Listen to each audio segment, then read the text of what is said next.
Hey y'all, this video is going to be a lot less visually intensive, very podcasty. Mostly what it's on screen is just going to be like unrelated gameplay footage. So feel free to put it on in the background while you're like going to the gym or commuting to work or whatever. You don't have to worry about missing anything visual on the screen. Alright, hello everyone. This is Danny, Luna, and Jacob here to talk about new Fire Emblem. Woo! New Fire Emblem. Woo! FE4 Remakes finally. FE4 Remakes finally. Oh my god. I do want to talk about the FE4 of it all at some point, but I don't want to open with that. Because the reactions to the trailer, and specifically from people who were like upset that it's not FE4, really got to me, and really like are just sort of an encapsulation of something I've noticed with like increasing toxicity, I guess, amongst the FE4 cope. But I want to talk about Fortune's Weave. Like, Fortune's Weave looks, I mean, I think it looks cool. Move that elephant to another room. That elephant goes somewhere else. Yeah. Before we dive too deep in, do y'all two want to introduce each other? Or introduce yourselves? Or you can do each other if you want it. Luna can introduce Jacob and Jake can introduce Luna. I don't know. I'm assuming people watching this know who I am. But Luna, who are you? I've never met you before in my life. Who the fuck are you? Yeah, so I'll introduce Jacob. Okay. So Casual Jacob does videos and streams on YouTube of a lot of different FE stuff. I know he does Iron Mans of different games, as well as some more goofy stuff like pick my unit runs, or like some runs of funny hacks. And I think I want to say on Sundays, sometimes you do like non-FE related streams. Every now and then when I'm in the mood for it. You mean the Cars 2 stream wasn't related to Fire Emblem? I thought that was like leaked FE18 beta. All the cars are cavalry units because they have extra move. The FE4 remake because it's all horses. Yeah. We can't escape FE4. Tune into Jacob's channel if you want to see FE4 remake. And yeah, this is also hi Cat. This is Blue Luna over here. Does cool conquest stuff. Is really good at conquest. I know you've like talked about a couple units, like whether or not Samurai Odin is the goat or not. Spoilers, he is. He really is. Oh. Don't appreciate y'all spreading false information on the internet like that. Oh, I'm sorry. Luna hates Odin, so anytime we suggest a build that makes Odin good, they get really, really fucking mad. Oh, goodness. Oh my goodness gracious. Yeah, very talented conquest player. Fate's expert in general, really. Mm-hmm. Well, thank knows you. a lot more about the game than I do. I thought I knew about that game, but the Fate tossism is strong with this one. Yes. Very affectionately. Yeah. And the three of us are all just kind of here to talk about a lot of the stuff we saw in the trailer. Yeah. Like positive and negative expectations. Yeah. Also, secret fourth guest, you heard my cat. She's locked in here because it's dinner time and she has to eat separate from the others on a diet. I'm not editing out the meows, so someone in the comments timestamp every meow, and I'll heart you. Meow jump scare. Yeah, do we just want to open with... I already made a trailer, or not a trailer, a video breaking down the trailer, and almost everything in it, I missed a couple of things. One of them I actually recorded and forgot to put in was, like, the rain, the fact that there's weather mechanics. Yeah. But I feel like since I've sort of gone in depth separately, I want to hear from y'all first before I give my sort of thoughts. You want to go ahead first, Jacob? I think we can address the rain because I know that's one of the. Sorry, there's something hanging on my throat. Is it rain? Clearing my throat a bunch. Rain is in your throat? It feels like it. This is more casual. Like, you can clear your throat. It's fine. I won't edit it out. Timestamp the throat clears as well. I'll heart that too. Thank you. Separate comment. Two different people. You both get hearts. So, yeah. Luna, one of the first things I remember you mentioning to me was that you noticed a little rain icon at the bottom. So weather effects, I'm guessing, that are going to have some kind Yeah. of effect over the map. I mean, last time Intelligent Systems did rain, it worked out great, right? I believe my exact words were, "Please God, anything but FE7 rain." See, I think were my words. here's the thing.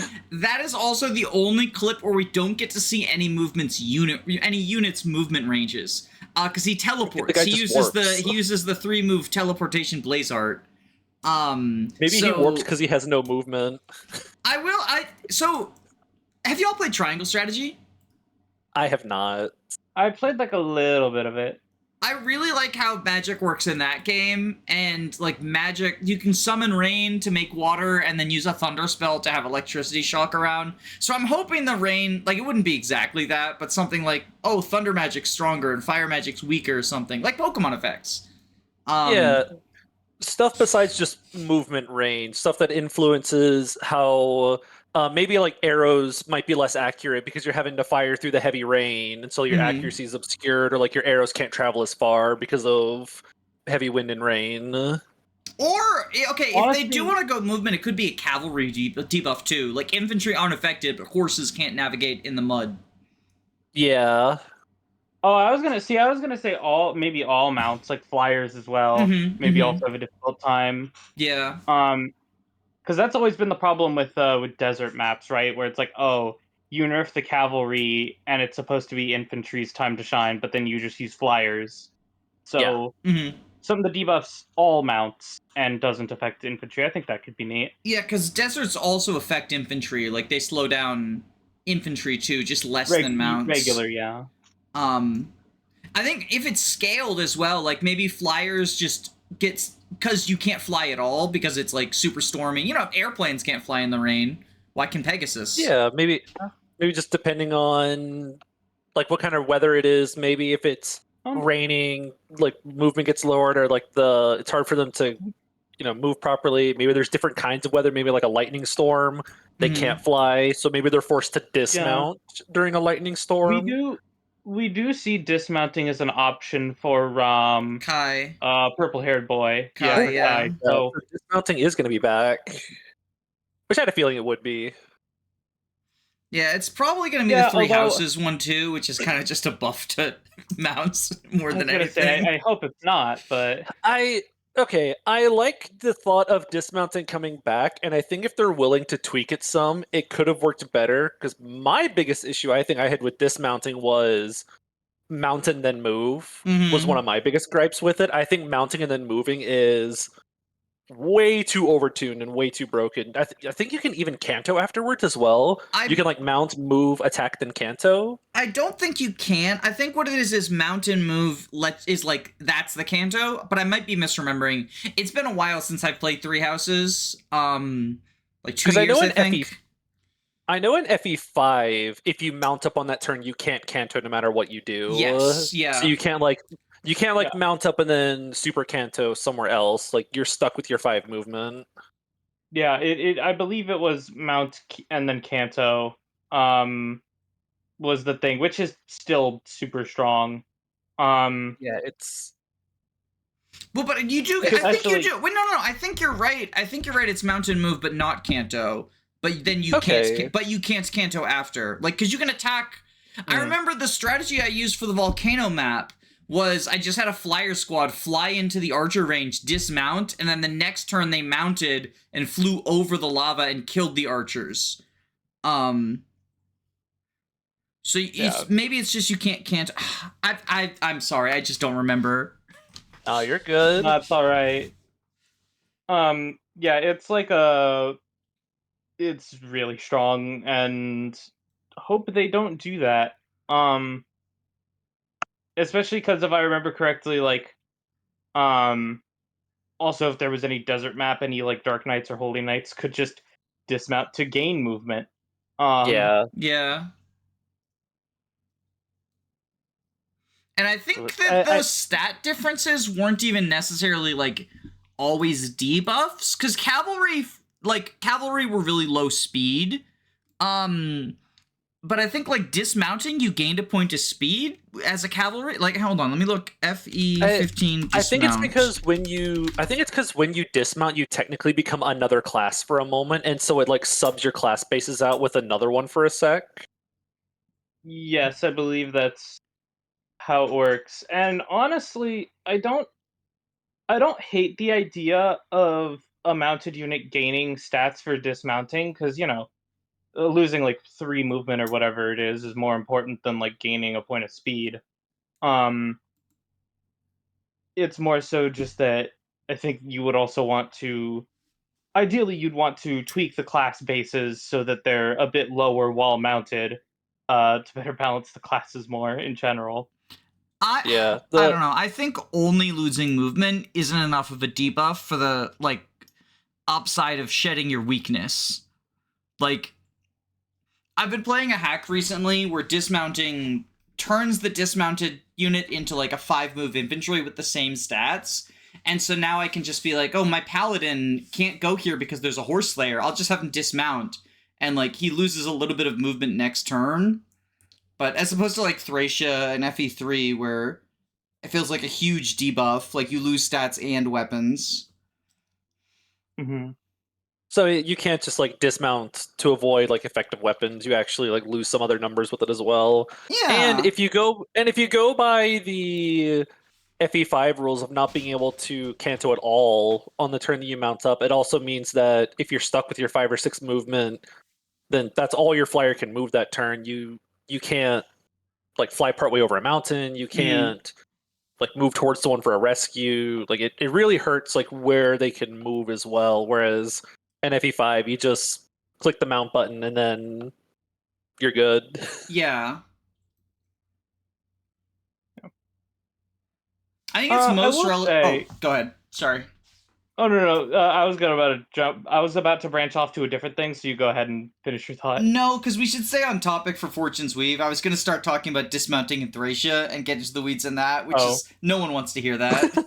Okay, so yeah, with Fortune's Weave, if I may get on my soapbox for a second, I'll permit it about mechanics. So my like little prediction for this game, I guess, in terms of gameplay is, a lot of the time when IS like revisits like settings and mechanics, it like they rarely do the same thing twice. Like the only instance I can think of is really like FE6 and FE7.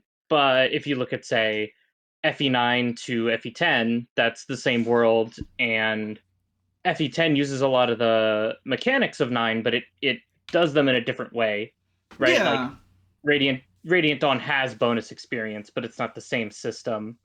And Lagoos work very differently as well. Yeah. Like, they still have a meter, but the way the meter works is different.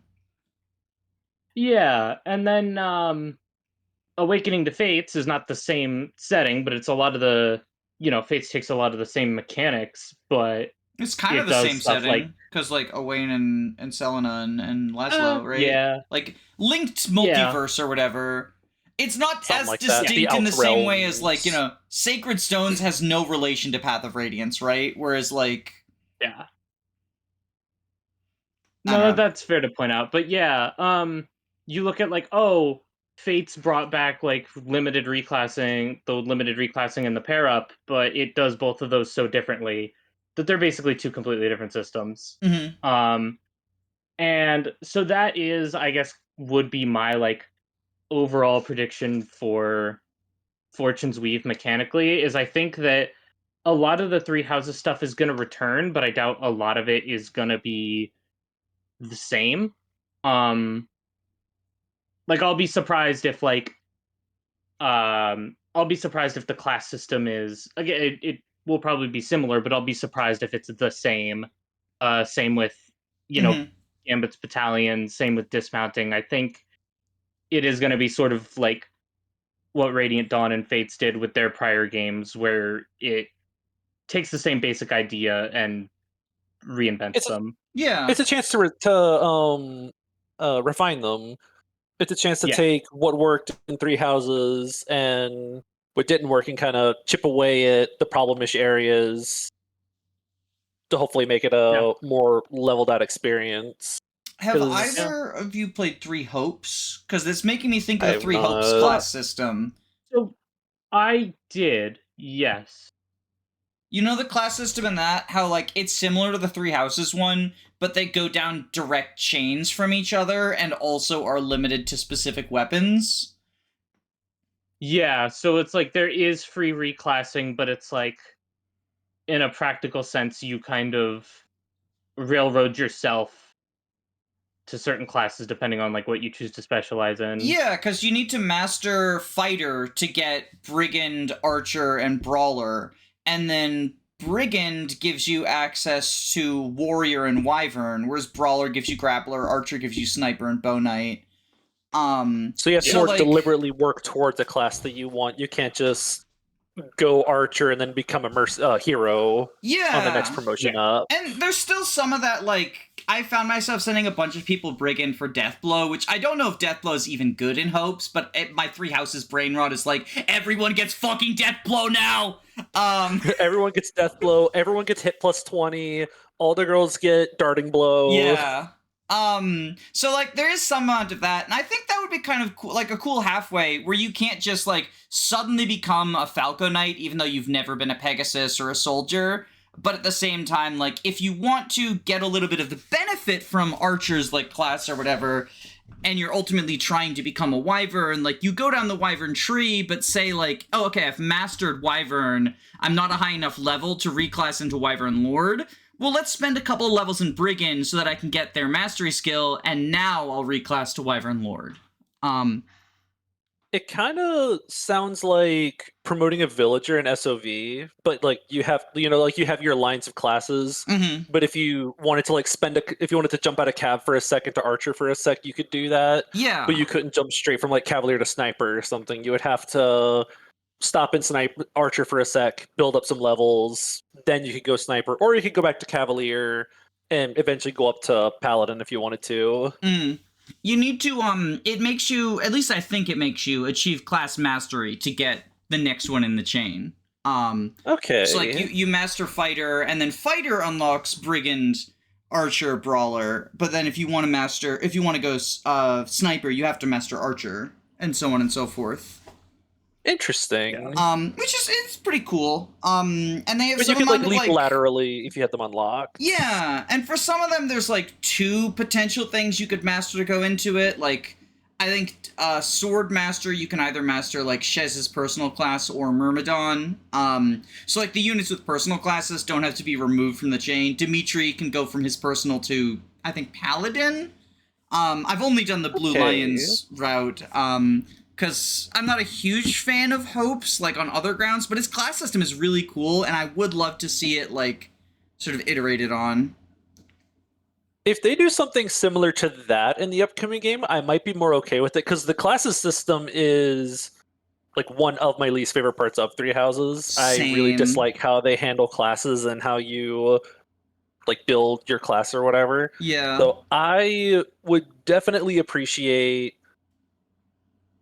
I like a bit of like forward moving in my classes. I like building onwards and upwards without seemingly limitless freedom to just jump around to wherever you want. I know it's not completely limitless because you have to build ranks and you need to have like certain writing and you have to get a seal and stuff like that. But that's the interesting thing to me is that presumably I don't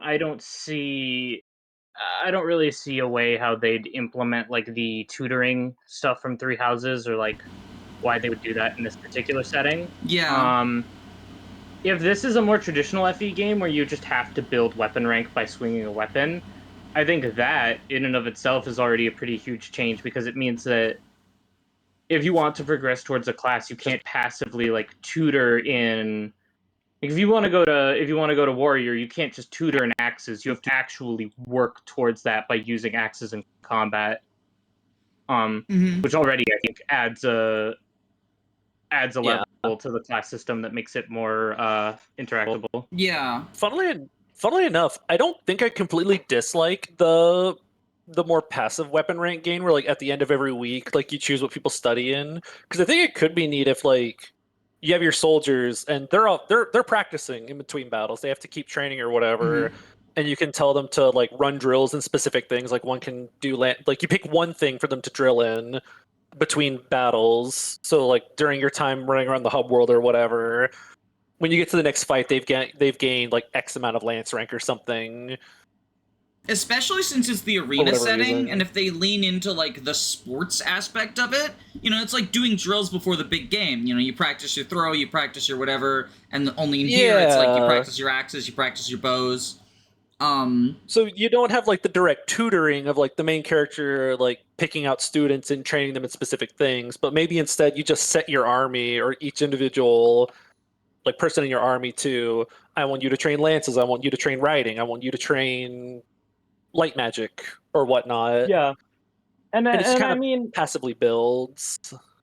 yeah, and I think they could do something like that, but it would still be a pretty big departure from Three Houses, where like the majority of your weapon experience came from like the passive gain and tutoring. Yeah. Yeah. Needing like compared to 100 like something weapon rank to go up a rank.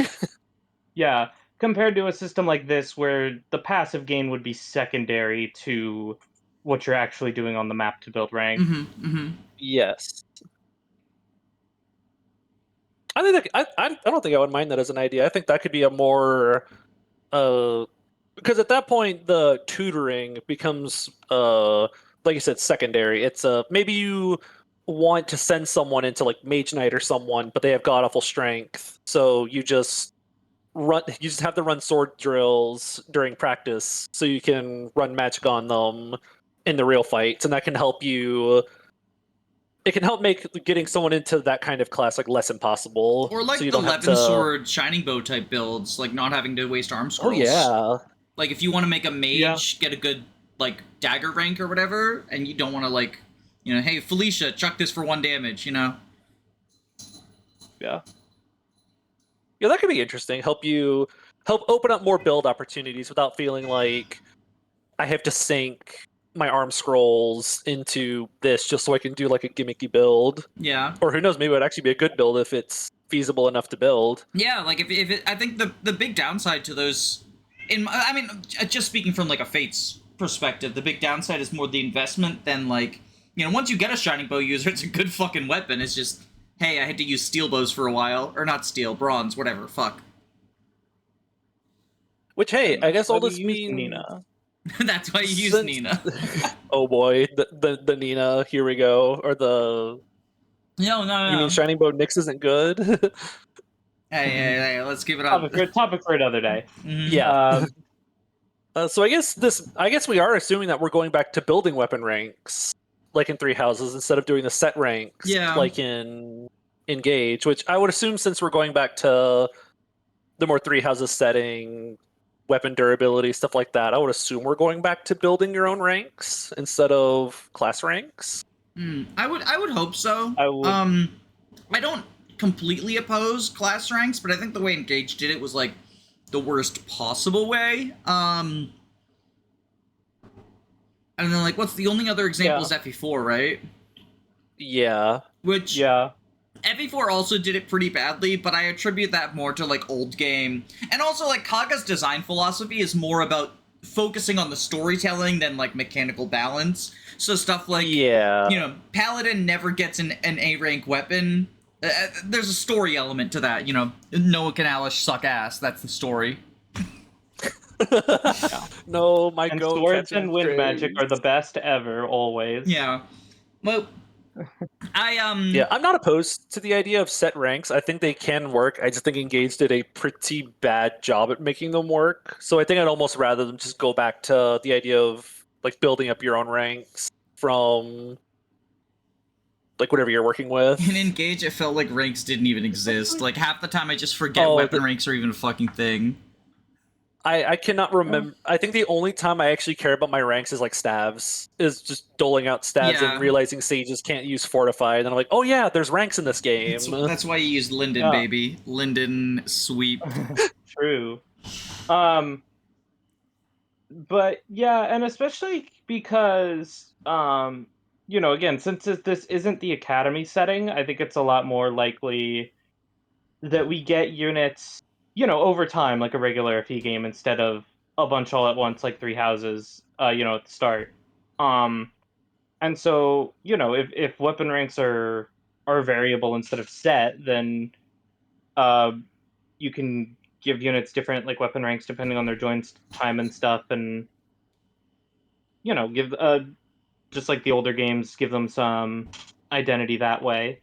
Have a unit that starts with like a really good sword rank, and that's their shtick. That's their deal. Is they start with like B.5 sword rank early in the game, and so they're going to be the only one using like your good sword ranks. The Shiva archetype. Yeah, it's just kind of stuff like that.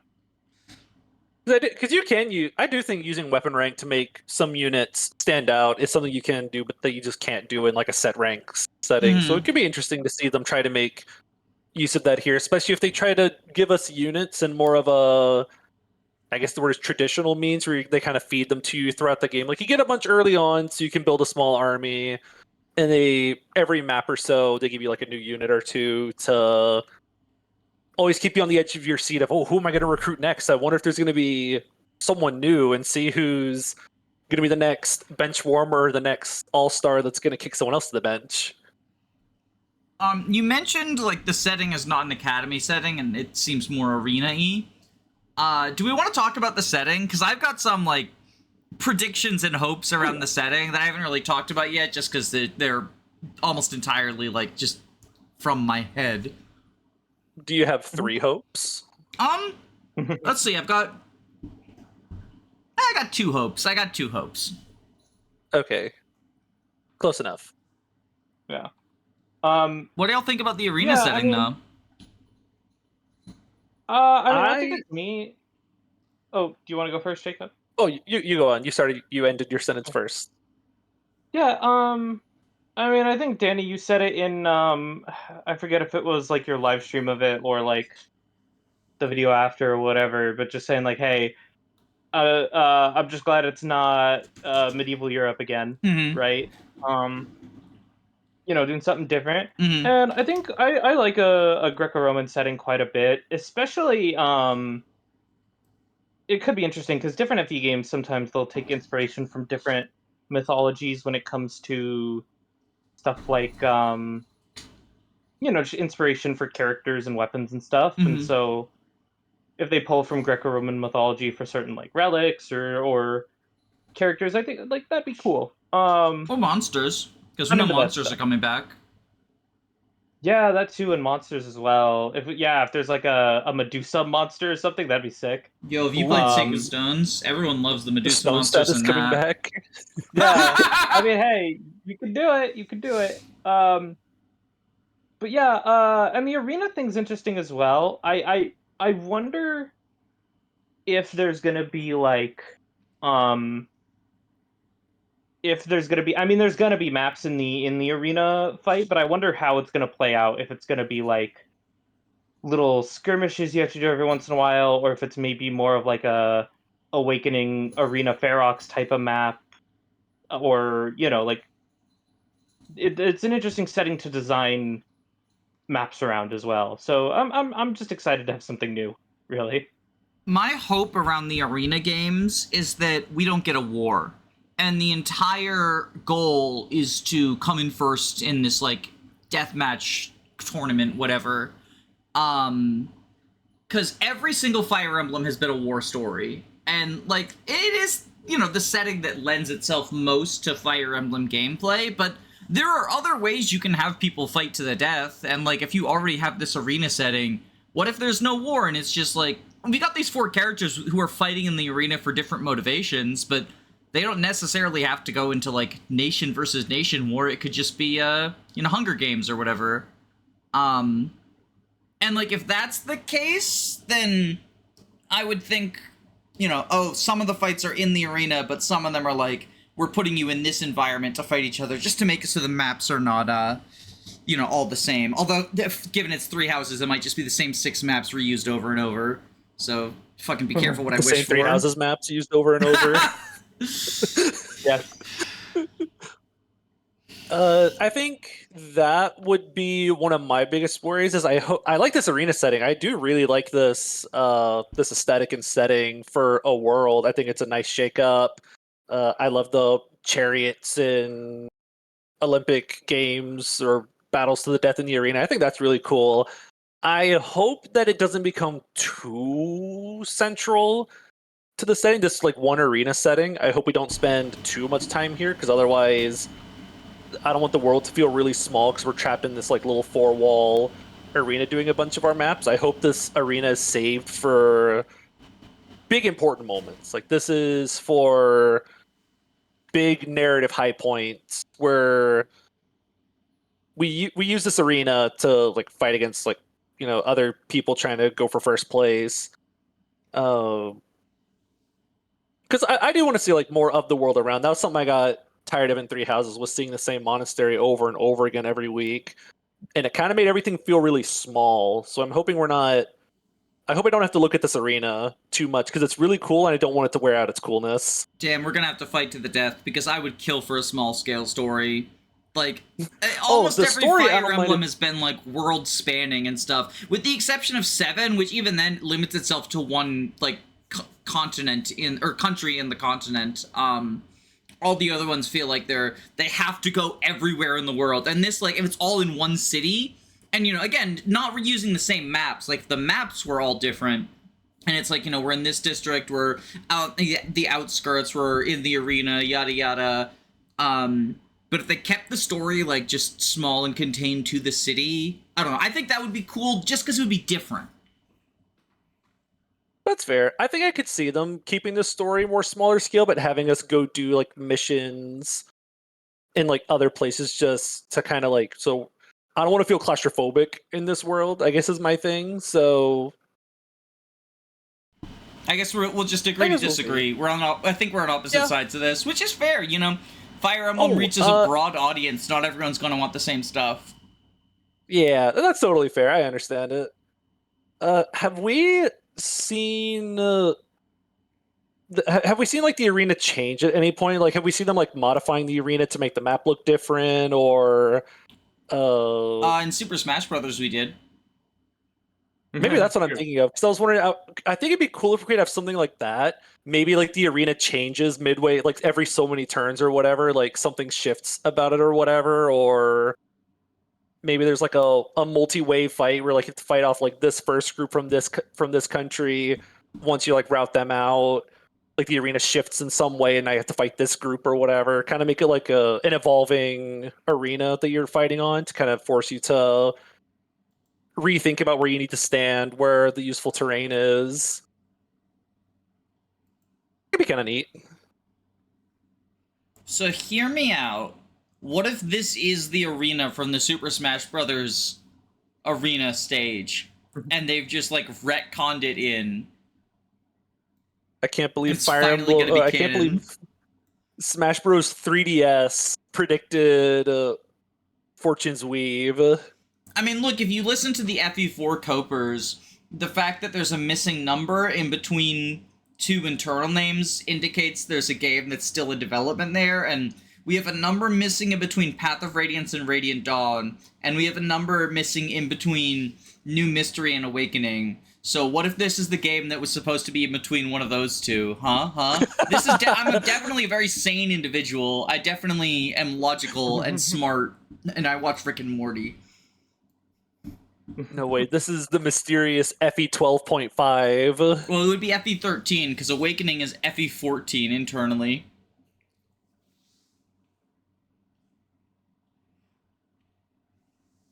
Is there anything notable about the... I'm trying to remember anything that stood out to me that kind of popped out. Let's click through the... Summons are back. Oh yeah, the summoning was pretty neat. Well, summons, I mean, Blaze Arts in general is also one of the things I'm most excited for sure. I am very interested in seeing more about those. Yeah, Jacob and I have talked like with each other in the past about it's specifically in regards to like magic in Fire Emblem and how like magic, one way you could differentiate it, make it more interesting, is to give it more out of combat effects. Yeah. And I think that Blaze Arts could be a cool way of doing that isn't just tied to mages. Mm-hmm. I mean, even the couple we saw already, it's like, okay, there's summoning, there's like self rewarp and then attack. But even I saw one of Letta's other ones is like Song of Madness. It's like, oh, maybe that casts Berserk on a nearby enemy or something. Yeah. Berserk Or staff. you could berserk like yourself or an ally and give stat boosts but lose control. Oh, maybe it, like buffs Even up something silly like their that. attacking crit rate, but you can't control them for a turn or something. Yeah.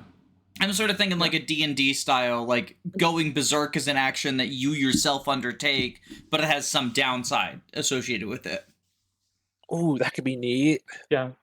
And like, yeah, and in general, I just think like giving units more interesting stuff to do and more unique stuff to do outside of combat, I just think is really cool.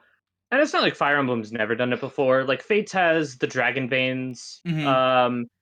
and some engage attacks have like, and some engage emblems just have like On map effects. lasting effects on the battlefield, like Yeah. Corrin. Which is also Dragon You know, Veins. well, which is also Dragon Vein. Bad example. Roy, Blazing Lion. Oh, Blazing Lion. I wish you were better. Too Yeah, real. like I think leaning more into that is super cool, and I think it could be if Blaze Arts are like on a unit by unit basis. I think it could be a cool way to, maybe even if the class system is like a little more, maybe if units are a little more homogenized in terms of class, I don't think I would mind that as much if units had like unique Blaze Arts to separate them from one another. Yeah, it feels like what they were trying to do with spell lists and combat arts, only like so many of the combat arts were nothing burgers that it kind of became like, okay, well, do you have vengeance? Who cares? Do you have warp? Do you have point blank volley? Well, do you have brave combat art? And that's the other thing is like the good that's ones the were kind thing. of the same. Like I said point blank volley, but like swift strikes is the same fucking thing. And so it's like it's like Cyril doesn't feel different from Ferdinand because they both have a brave combat art. It's just do you use bows or lances? Yeah, there's only so many variations you can do on killing the enemy. Yeah. Whereas like the teleportation or like if rain is back, like what if a blaze art is like, I mentioned the Pokemon thing, like there's weather setting moves in Pokemon. Like what if you can do like Song of Storms and you summon the rain? Zelda reference. Here, I pulled up the list of Blaze Arts that she used in the trailer, and there's like 5 of them mentioned here. Yeah. There's like the one that summons the beast. There's the Madness one. There's Passion, Ice Water, and Abjuring. Yeah. Yeah. I can imagine Ice Water could be something like freezing over a river or a lake, but Ooh, that could be fun. Nime archetype. Ooh. What if you can create the ice tiles like an engage, and like it costs less movement to cross those, so you can like you can like give almost act like a road tile that you can place on the ground for a sec for your unit to run across to give them a little movement boost. Or what if they're like the ice tiles where you have to slide across them until the very end, and you make like a row, like slipping and sliding, and like make it tricky to navigate around. Okay, I could. Yeah, it's like a Pokemon. It's like a Pokemon ice puzzle. If I can get like really speculative, that's probably not going to happen. But what if you place the ice tiles, and depending on like a certain stat, like your dexterity or something, when someone tries to walk on it, there's a chance like their turn just ends there because they like just slip on the and ice. they have to stand up, and like that's the end of their movement. That sounds like a Kagasaga mechanic. I mean, that's just Dungeons and Dragons, right? Like make a dex check, that's just make how, a like, save. Yeah, that's just how like Grease and Ice works in like a D&D setting. Is like you have to step on it, and you have to like roll to see if you don't fall down or whatever. It would be very funny to me if the first Fire Emblem that like very directly took stuff from Dungeons and Dragons was also the one that's not in the traditional D&D setting. Yeah, the one that doesn't use like your very traditional fantasy setting. Yeah. I do also notice, I didn't actually notice this until just now, but the Song of Beasts has a once per map thing on it. Yeah. Which I think is reasonable, especially if one of them is something like a really long range warp or rewarp or rescue. Mhm. I think like, because in Three Houses the problem was like, well, warp's only one use per map. Except you could also make it two uses, like Gremory or whatever, just having two warpers. But then you literally get it every single map. But I think here, presumably you need to fill up your blaze meter first in order to use blaze arts. For some of Yeah, because them, it says some of them build it it, says and there's some like of a them require it. requirement. It's like kind of Yeah. unclear. Because But Dietrich it would allow has an you- empty meter when he teleports. So his 3-move teleport, he doesn't require any, but he gains one. But it costs Mhm. HP though. Interesting. Yeah, but it would allow you to lock some of the really powerful ones behind a high cost to where it's like, okay, you cannot just turn one rewarp yourself across the map. You need to Mhm. like build it up to earn that. Yeah. And then also put like the once per map restriction if you want.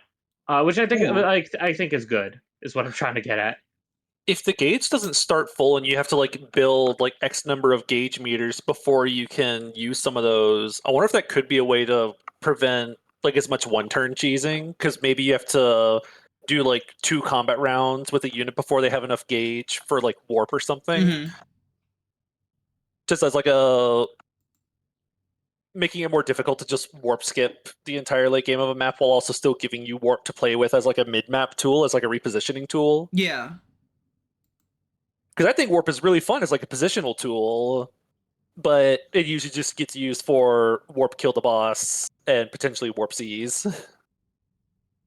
Yeah. And sometimes warp escape. If you're feeling Even really that, what if spicy. Warp leaf first. Yeah. Leave behind sleuth. Yeah, but even that, right? Like if you if there's an escape map, or if there's a map, what if there's a map that requires you to seize with a specific character, lord or not, and Mhm. the character doesn't have a rewarp blaze art, so you can't like let's say there's no warp, but there is a rewarp one, and the character who needs to seize, like, they don't have a rewarp one. Well, that is like a built-in like anti-skip measure, at least as far as that goes. Yeah. Yeah. I think there's a lot of potential for a lot of like very cool and smart design there. Do you think they're going to bring back revival stones? I think because revival stones are like an evolution of how demonic beast HP bars work. Yeah. So I Yeah. can see them bringing it back for the demonic beast. I'll be curious to see if we bring them back. Looking at some of the footage, I see where there's some guys who have like the captain's medal to like show that they're a boss, I'm guessing, but they don't look like they have revival stones on them. Yeah. Although that might It just could be just be like early battles. early game or lower difficulty. Because like Yeah, where they don't have them. Yeah. on hard and normal mode, there's not as many revival stones, whereas like on lunatic, it's fucking Yeah. everyone. Yeah, I mean, I like revival stones for bosses. I personally would like to see something like that. Again, at the very least, I do expect it to be on the beasts. Mm-hmm. I'm not sure though. I think I could see it going either way for the human enemies. I like them for the bosses because it helps keep the bosses from being as like one roundable as they can tend to be, because we've seen in some games like the FE7 warps or like some FE5 bosses where it's okay, I get we had to make the boss harder than all the other soldiers, but Jesus, this is a little too much. Mm-hmm. Like scale it back a little bit, Yeah. please. I know you're trying to make the boss Considering hard, your but stats. this is a little too much. Or on the other end of the spectrum, they just feel like a nothing burger and are very cheesable. There's just another enemy on the map that can't move that just gets self-healing every turn. Mm-hmm. But like, damn, now I just hammer you and you're dead, or whatnot. Yeah. So revival stones Yeah. could help if they do come back. Something that I might be making a bigger deal out of in my head, but makes me think that maybe it is going to be more important, is when a forecast gets pulled up for Oh my god, yes. Myrmidon. has like the curse at the bottom of like his weapon information. Like it shows your physical attack, hit, crit, but then it says curse dash dash, Oh, which initially makes me okay. think like Devil Axe curse or whatever. Because I'm hoping that's not just like a checkbox for like, yes, this weapon is cursed, you'll take damage afterwards. Maybe there's like other cursed weapons. Maybe they have different effects whenever they're being held. What I'm noticing in that screenshot though is the icon for curse is the same as the icon for blaze arts. Yes. Oh. So it is almost certainly tied to that in some way. I don't know. Maybe if your unit uses blaze arts too much in a map, and they they're constantly doing damage to themselves, maybe they inflict a curse status upon themselves. In Tearing Saga, curse is a stat on because it's a weapon stat, right? It's not a forecast stat. It's like the weapon has curse, right? Yeah. At least that's what it looks like. It looks like the weapon itself. It has like curse, and then there's And nothing this noted on dash, whether yeah. like what this curse is or whether it's doing anything. So in Tearing Saga, it keeps track of weapon kills similar to FE4, and if you go over 100, you start building curse. Or you have it's a 50-50 curse versus blessed. And if it's blessed, there's not really relevant, but cursed is a percentage devil backfire rate, and you have to get them like blessed by a weapon blesser to remove the curse. And so that's what immediately comes to mind for me, although, modern IS might not pull the Kaga style thing. It's such a silly mechanic too, because weapon durability is like exists in that game, so you have to constantly hammer or smith's hammer the same weapon to even get it cursed. But it's just funny. I don't know. Although, because I'm assuming we'll be able to repair weapons like in Three Houses. Like I'm sure there'll be a smithy that'll let you like repair weapons up. So I hope so. Yeah. It looks like there's gosh, a hub. wouldn't it be funny? I don't think that's going to be the case, but like I think it would be so fucking funny. And they took the it would be funny. like momentum is a Berwick Saga mechanic, so like they're not above stealing from Kaga. It's called being inspired by. Just like he was inspired by getting sued by intelligence systems for putting Anna in his game. She's still in the game, by the way. Anna's still in the game. She's just not called Anna. Oh, that's peak. That's so silly. But like a redheaded girl runs the secret shop. It's so it's just funny. Like it does sound funny. People get on me whenever I say like Tearing Saga is just a Fire Emblem game, but like it fucking is. It's not just an SRPG. It steals so much from FE. It's very funny.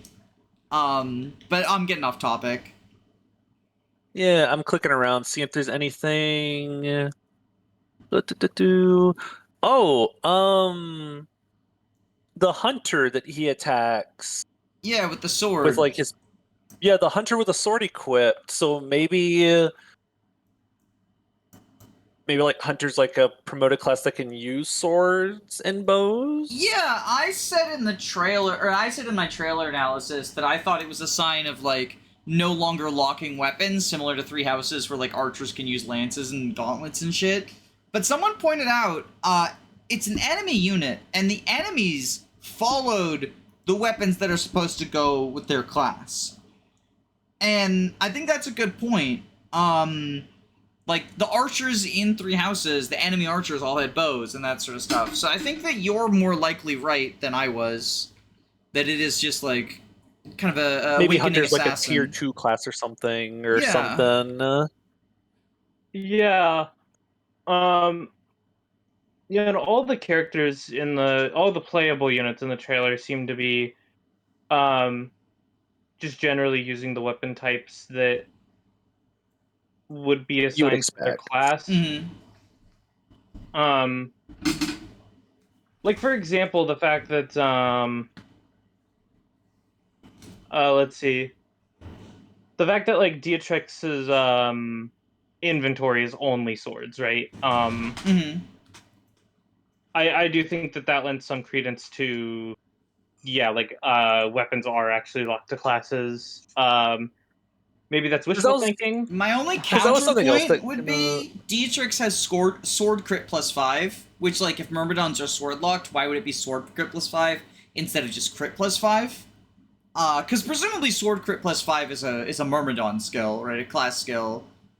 If it goes like Myrmidon, Swordmaster, Trueblade type deal, where they build more crit. I mean, yes, it could just be that they're using the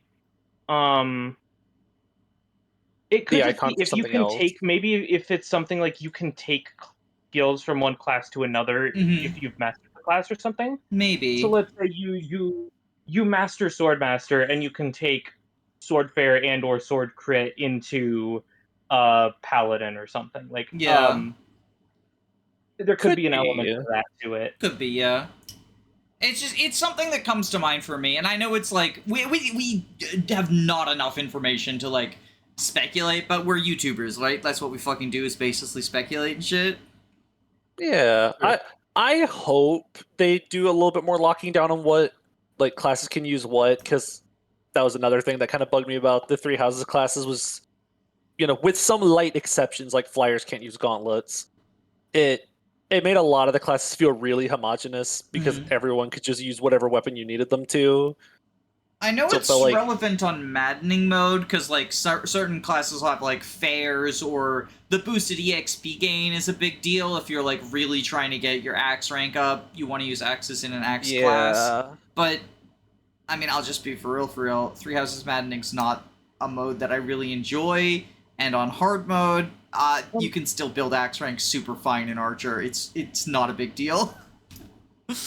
Yeah, I mean, speaking as like someone who's played through Maddening a couple times, and done a good amount in the mode, it's important, but like, and like, yeah, it does kind of lend you to, again, for example, like maybe Bernadetta wants to end in Paladin or Falco Knight because of Lance Fair, but even if that's like the main thing you're doing and the main thing you're using, like the option for your Wyvern Lord to pull out a killer bow is still like a huge deal that is that I think is ultimately detrimental to the uniqueness of the classes. Imagine how much cooler Claude would feel if he's the only flying bow user, right? Exactly, that'd be something really unique to him. Yeah. And like instead he just or, gets Bowfair. Cool. Yeah. Exactly, right. Or like, hey, give yeah, like the fact that snipers obviously can equip like whatever the hell they want, and I mean, even all early that game, stuff. everyone being able to spam curved shot, like that was how I got through the early game of Maddening. It's just like, okay, I know you're a mage, but you can curve shot to do 2 damage of And chip. And Tempest Lance. Yeah, and Tempest Lance, the curve shot Tempest Lance combo. Or there's the early game, or there's Three a Houses. curve shot Wrath Strike, the Anna special. Yeah. Yeah, so like I wonder if I think if you remove the or if you add rather the restrictions on like what weapons can be used in what classes, that already I think goes a long way, even if the class system is like very open. How do you feel about the characters? Because, like, my first thought, I'm mixed on... I'm very happy that there seems to be a very large number of non-white characters, but also in classic intelligent system status, or fashion, a lot of them do not look good. They're very ashy, has been pointed out on Twitter. People have already done, like, reshadings to make them look like more in line with how real-world black and brown people look. Yeah, the main one, honestly, the only one that like really bugs me is Theodora. Like Theodora, I don't think looks particularly good. Kai and Letta, I don't think look too bad, but there is definitely like a a feeling of like, okay, um, like I mean, it's definitely better than um, it's definitely better than a lot of like other FE games have done in that regard, Like right? Niles and Igrin, And Niles, Igrin, and Hawkeye are supposed to be people of color. Yeah. Or Dev Don. Like, let's not talk about Mr. Blackface.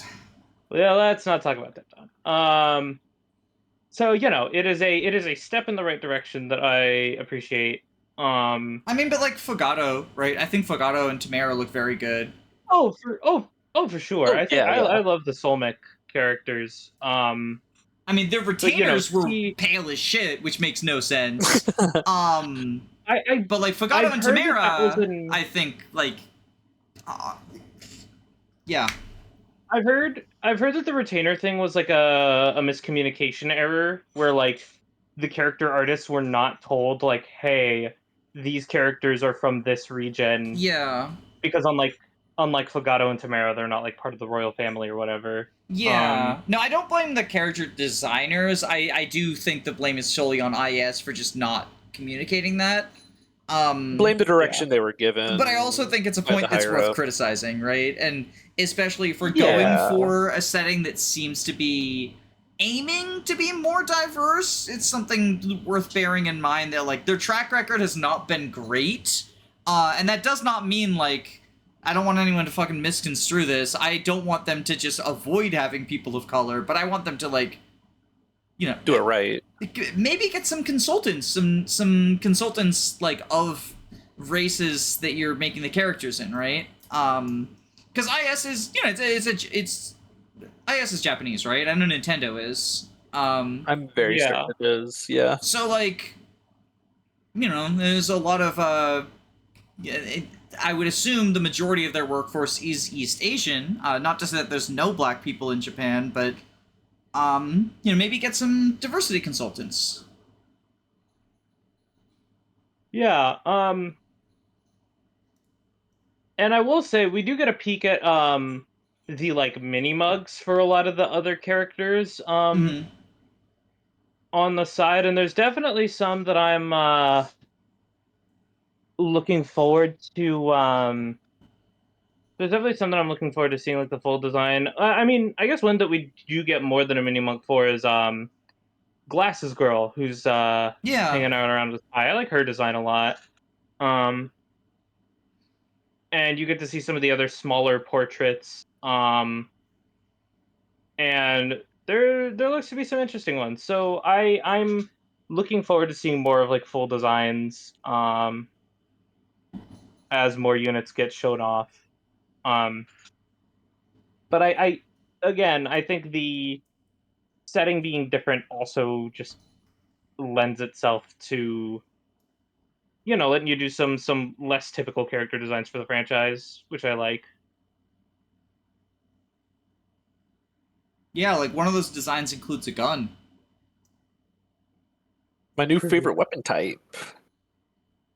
What do any of us have thoughts on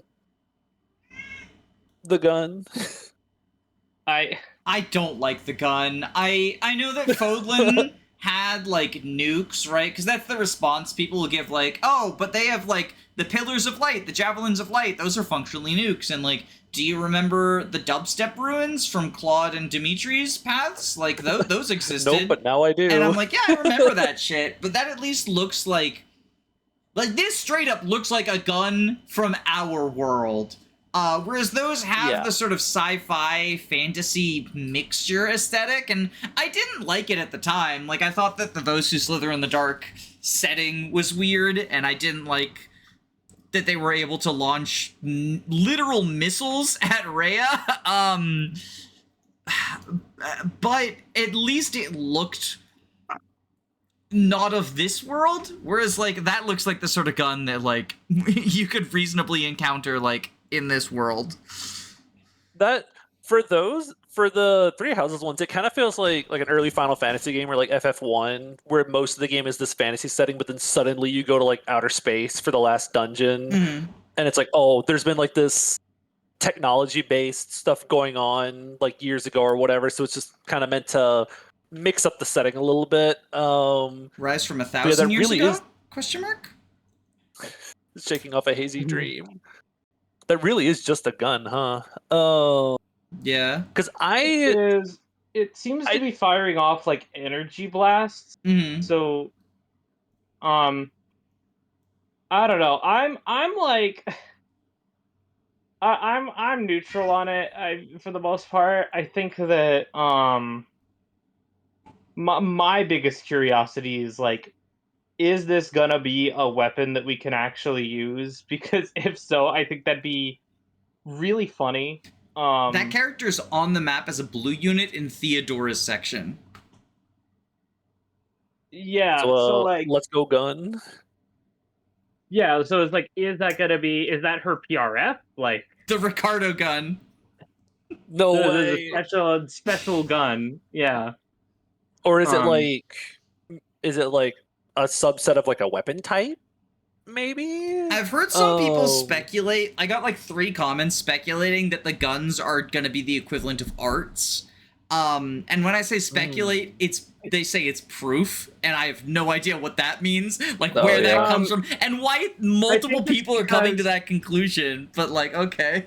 I think it's because so I'm looking. I think the character who's wielding it in another screenshot where she's a playable unit, she's using fists or she's using. Oh, I think I remember seeing that. Yeah. Oh, okay. So that's the thing. It's like if it's her personal weapon or whatever, Yeah. it's Maybe like a maybe the gun is like a personal 1-2 ranged range art or option. something. The throwing Maybe that's fist like the reel. Maybe that's like the ranged equivalent for like arts users or whatever. Like you do hand-to-hand combat by throwing fists or whatever. Mhm. And then if you want 2 range, you just pull a gun on a guy. I don't object to like firearms in Fire Emblem setting, but I would like them to look of the time period.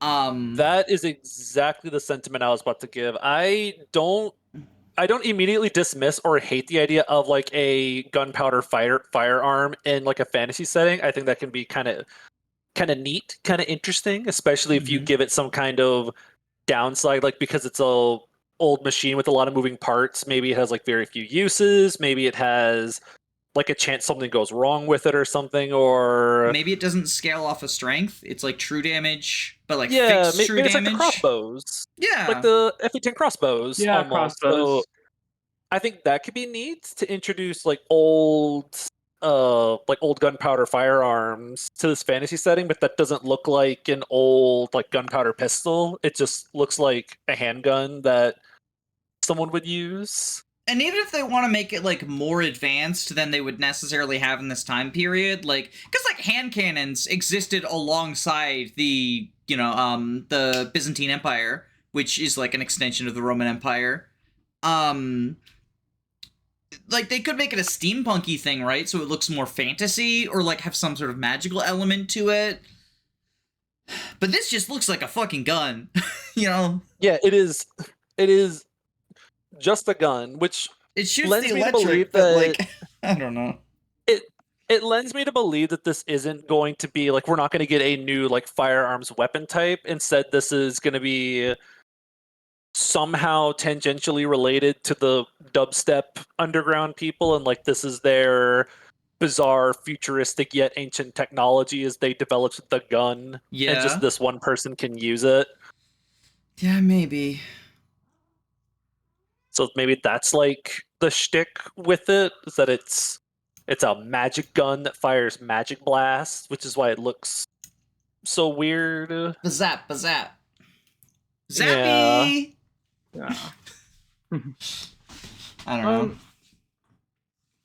Ooh, Yeah, I guess Wow. speaking of if it's if it's gonna tie into Agarthans and stuff, does anyone have like any particular hopes or expectations or predictions for things story wise? I had a thought. I know neither of you two are like super big on like Fodlan lore stuff, but more general stuff, I guess. I think it would be really cool. Have either of you played the Dragon Age games?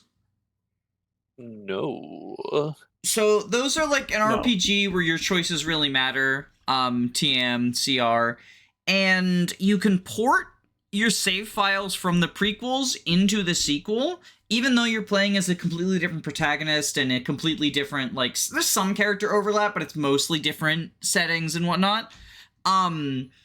It'll recognize the choices you made on your old save file, and it'll have like minor effects on the story in the sequel. So, like, for example, in Dragon Age 2, you're in the neighboring country to where Dragon Age 1 took place. And if you ran into a merchant and you either help them or kill them, if you helped them, they'll show up in Dragon Age 2 to interact with the new person. And if you killed them, they won't. And maybe, like, their relative will show up and be like, I have a, you know, my merchant was killed and now I'm sad. And so it sort of, like, throws back to your previous adventure. I think if you could, like, import your save file from Three Houses and they have, like, throwaway references to, like, assuming this is in a different kingdom that's not Fodlan, they could have throwaway references to, like, oh, did you hear, like, Dimitri took over the whole kingdom, or oh, did you hear the Edelgard killed Rhea? I know, like which that's side kind you of cool. picked, or stuff like that. Yeah, like maybe someone travels from That a could be distant neat. land and she's like, there's all this turmoil, like, you know, Claude just became king now. That could be kind of funny. Just sort of get around the idea of making one route canon, because I don't think they'll make one route canon, not only because, like, the discourse, but also I think the point of the game was make your own choices, so it'd be kind of lame to take that and be like, okay, but there is a right choice. Like, it's the Rev problem all over again. Yeah. But I like the idea that none of the routes is the correct one. They're all, like, varying degrees of tragedy.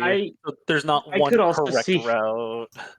I could also see if the game is a prequel, they avoid this problem entirely. Mhm. If the game is a sequel, I could see them doing a very funny doing the Zelda approach where they take bits and pieces from multiple of the routes that, like, conflict with each other to be like, yeah, this is like its own canon, essentially. Mhm. Like, Oh, kind of like go ahead. Oh, I was gonna say kind of like how, like, FE5 handles, like, some story beats for 4. Like, it assumes certain pairing. It assumes, like, the set for SETI pairing. It kind of splits, like, the Leaf and Seliph going to Connaught and Manster differently. So it's kind of like a version of FE4 story that could play out. Yeah, and I could see something like that. What if all three of Claude, Edelgard, and Dimitri show up and they're just best friends now? Like, yeah, we get a peace talk. Turns out Byleth was the problem. We fucking killed them. Okay, but honestly, I'm gonna try not to go off too much, but I would have loved to see more interactions with the three lords, like, being friends or whatever. But that's a whole separate thing I could go off about. Friendly rivalry, my favorite skill name from Engage. Yeah. Friendly rivalry. I know very little about Folden lore and even, like, the stories themselves. I beat, like, 2 of the routes when the game came out, played another one, like, a few months later, and I remember very little from those other 2 routes. So I'm not the I know people have been pointing at the TV and going, oh, that looks like such and such character, so this must be, like, their descendant or ancestor in some way, but I unfortunately don't recognize the characters like that. So that part of this setting isn't going to appeal to me as much, but I am happy for the people who enjoy it and are having fun picking out which characters are which. The biggest one that I think is, like, practically confirmed is Dietrich. Has Yuritz's personal skill and also looks just like him and also the same VA? Question mark? I heard someone said that. I didn't look it up. And the same crest. And the same crest, yeah. He's got the... So, like, he's definitely related to Best Girl, which means that if there is going to be a route split, I'm picking him. I'm just saying it now. If you're related to Mercedes, you are the ethical choice. Calling Yuritsa the ethical choice is questionable, but otherwise... I can fix him. Yeah, so my big thing regarding the because you mentioned possibility of a route split or not, what I find interesting is that so all 4 of the sort of main characters that were shown fully Oops, your Yeah. headphone, I think, came unplugged. Yeah, audio just got mixed. I'm not editing it out, by the way. Deal with it. Timestamp this. Do I sound, but do you I were sound all right saying, now? yeah, you sound better There you now. go. Yeah, are you saying all Okay, four yeah. characters and then something happened? All four characters are represented pretty equally in the trailer. Mm-hmm. Like, it doesn't kind of feel like, at least the vibe very much that I get is not, oh, Kai's your main character, your avatar, the self-insert, and then you have to choose between these three. It very much felt like these four characters all have their own personal motivations and are, by necessity, are all in direct conflict with each other because they all want to win the games. And what I would really like to see, a concept that I would really like to see revisited, instead of a route split, is a Radiant Dawn style structure, Mm-hmm. where you switch between the different armies or the different factions depending on the point in the story, in order to, because that's a way of telling all of the different perspectives. Um, that's a way of telling all of the different perspectives at once without splitting it into like 3 or 4 different routes, and actually making it one cohesive story. And correct me if I'm wrong, I believe the game's Japanese title indicates the idea of like the four lords, or the different factions coming together, correct? That is the sort of the thing behind the title compared to Three Houses. That's what I've been That's something told. I've heard, but I cannot confirm it, Mm-hmm. nor do I consider myself qualified to give info on it. That's sort of my thought process Yeah. as well. Is like I've read the explanations and it doesn't strike me as anything where I'm like, oh, this feels like a stretch. But I also I'm not qualified to say like, well, it seems concrete either, you know? Like I trust people who are bilingual more than myself. Yeah. Right. And if that is the case, if the idea is, at the end, these different factions will come together to achieve a common goal, or defeat a common enemy or something along those lines. I mean, that is also how Radiant Dawn, ended up doing it with Part 4. So I think a structure like that would be really cool to revisit in a new game, especially since it's been a while. And I would definitely at least prefer that over a Three Houses style route split. My biggest hesitancy there is so Radiant Dawn had 3 factions, kind of, in Micaiah, Ike, and Elincia. And that already felt so stretched that, Elincia's faction barely gets any screen time. Like, Ike and Micaiah's factions have kind of equal split, and then Elincia, you get, 4 chapters, and they're all really rushed. I think having 4 separate factions is, if you're trying to incorporate them all into the same story, really going to feel like,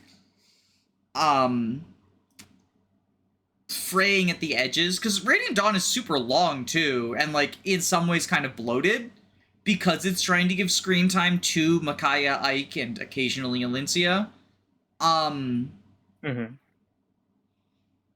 Hopefully it doesn't narratively spread itself too thin and try to leave some stuff underdeveloped because it's trying to give everyone screen time. One thing it could do is learn a lesson from the greatest video game of all time, Sonic 06. Because Sonic 06 has 3 separate campaigns: Sonic Campaign, Shadow Campaign, and Silver Campaign. And then when you beat all 3 of them, it unlocks the final one where they all work together.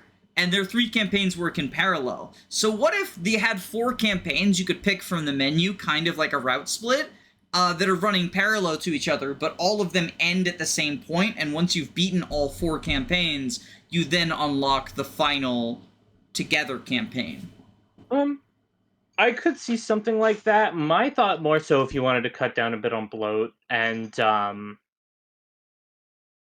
and still make it not too long, while also representing all the characters, is I think there's a lot of room for things like if they're all competing, if these groups are all competing in these games, something like temporary alliances. So so for example, it's like, oh, Kai and Beatrix is agree to work together, maybe for like a map or two.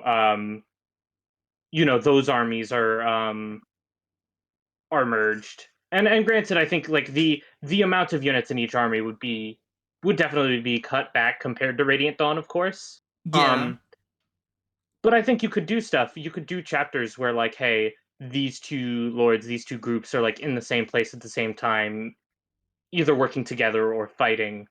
And so in that way, it's like you don't necessarily just have to focus on one at a time each chapter, you know? Yeah. Yeah. I know you said it as a joke, but I don't think I hate the idea of having all four stories kind of run parallel, but the routes show you a different perspective Oh, I wasn't of the joking. narrative I think or that would whatever. be a good idea.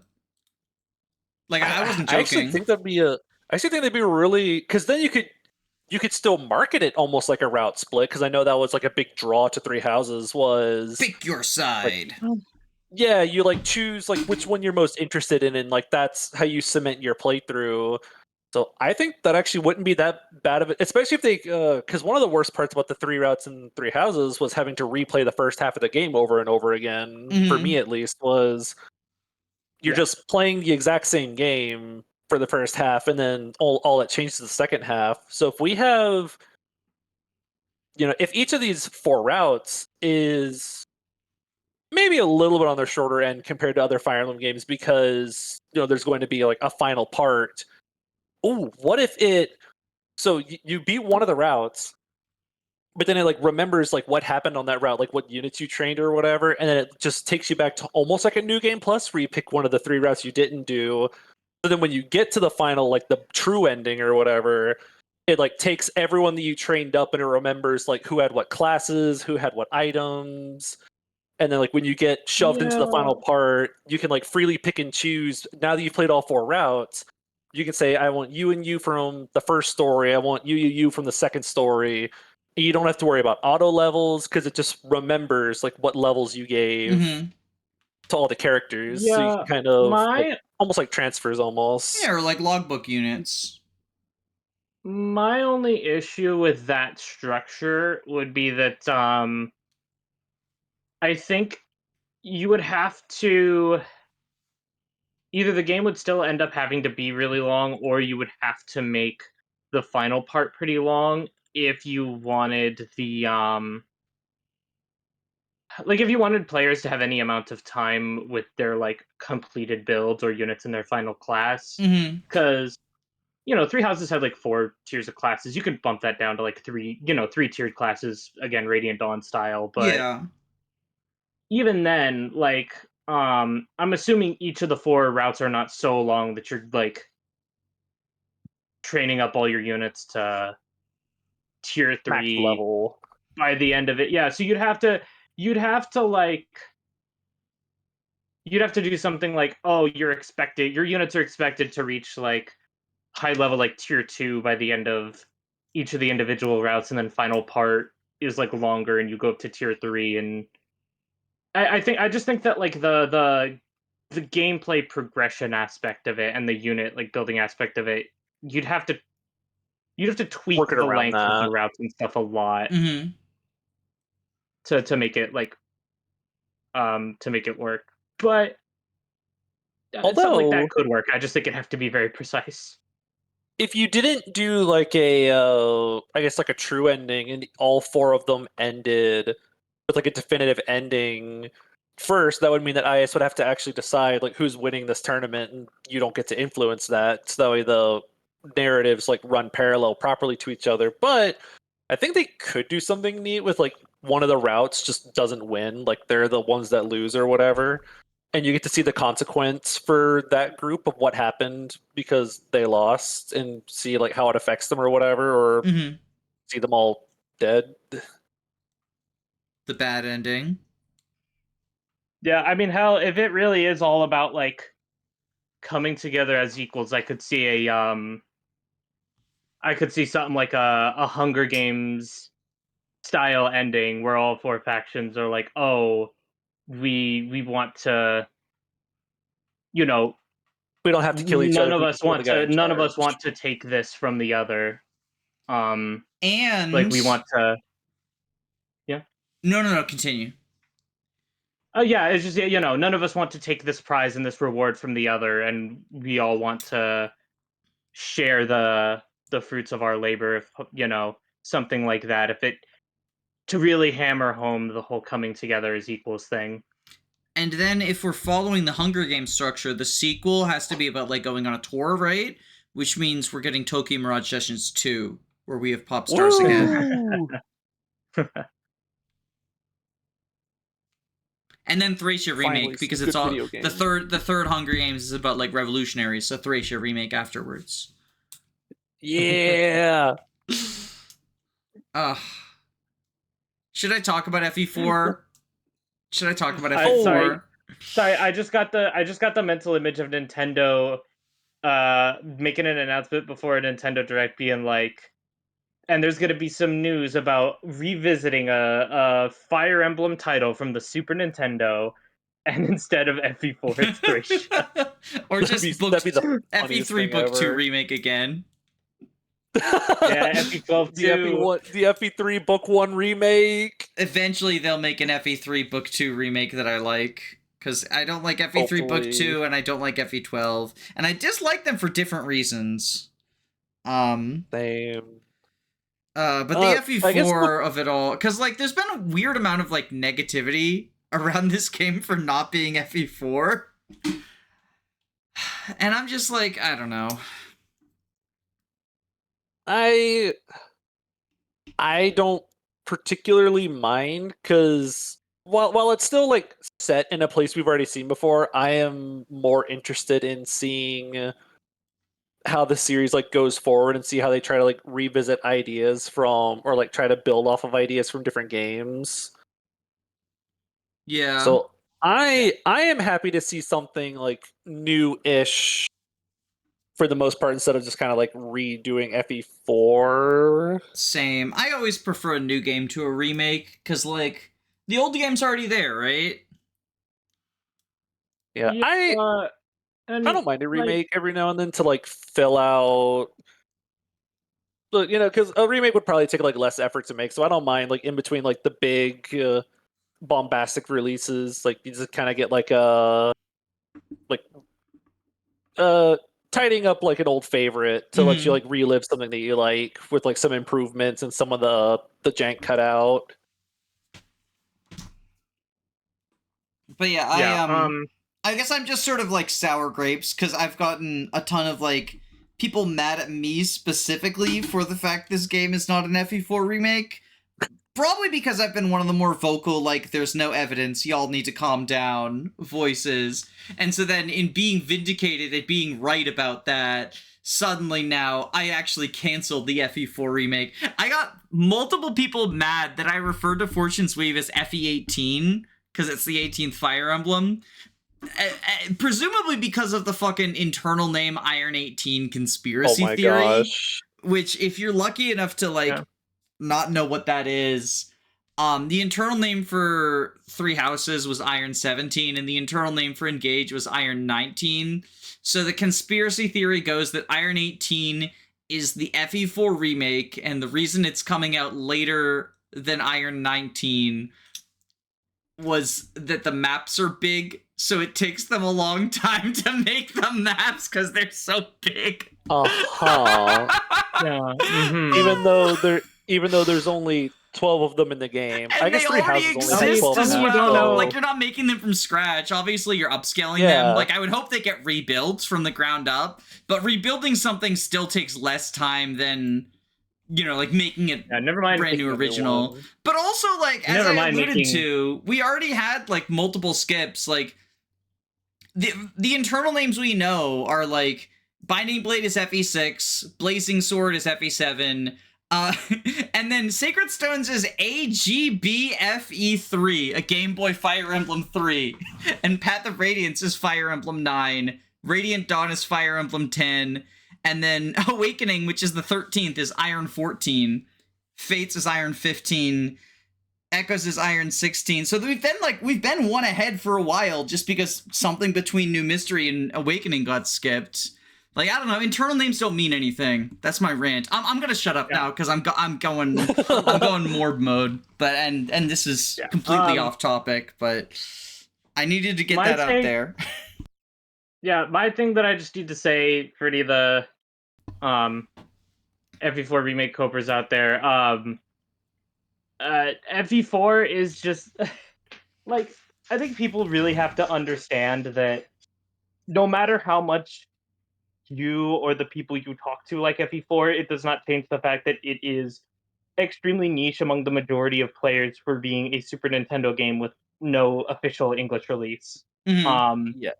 If they remake an FE game, if you ask me, it's going to be either 7 because of the nostalgia that people in the West have for it, and like people in general, or it's going to be like 6 or the Tellius games because people like Roy and Ike from Smash Brothers.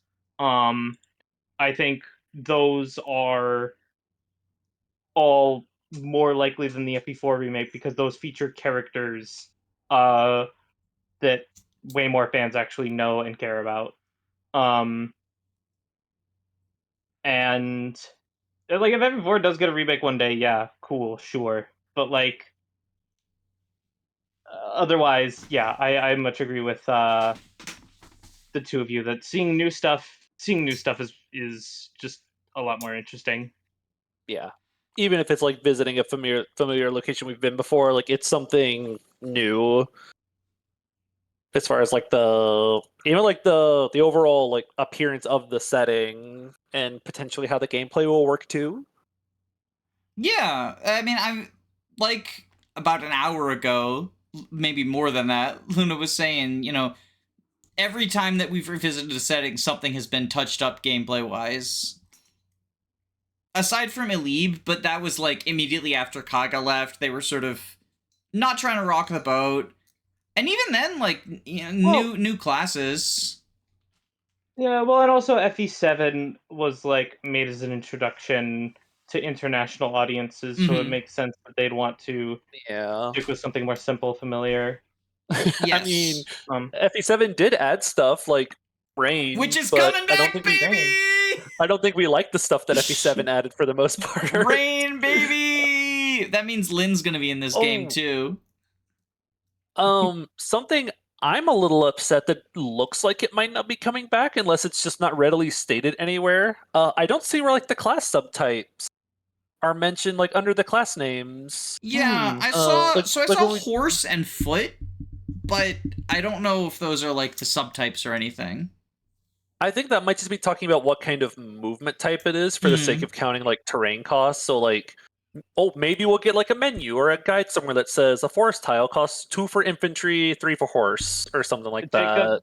Jacob, you're gonna have to temper your expectations a little bit. I'm getting we're talking about. Yeah, I'm getting my hopes up. Yeah, but it does look like we might not be getting the class subtypes back, which would be a little upsetting because I like the class subtypes, and I think they could have been touched up to do something a little more. Because I think there were way too many cavalry units in Engage. There was just way too many cavs, and cavs just don't get something cool to do.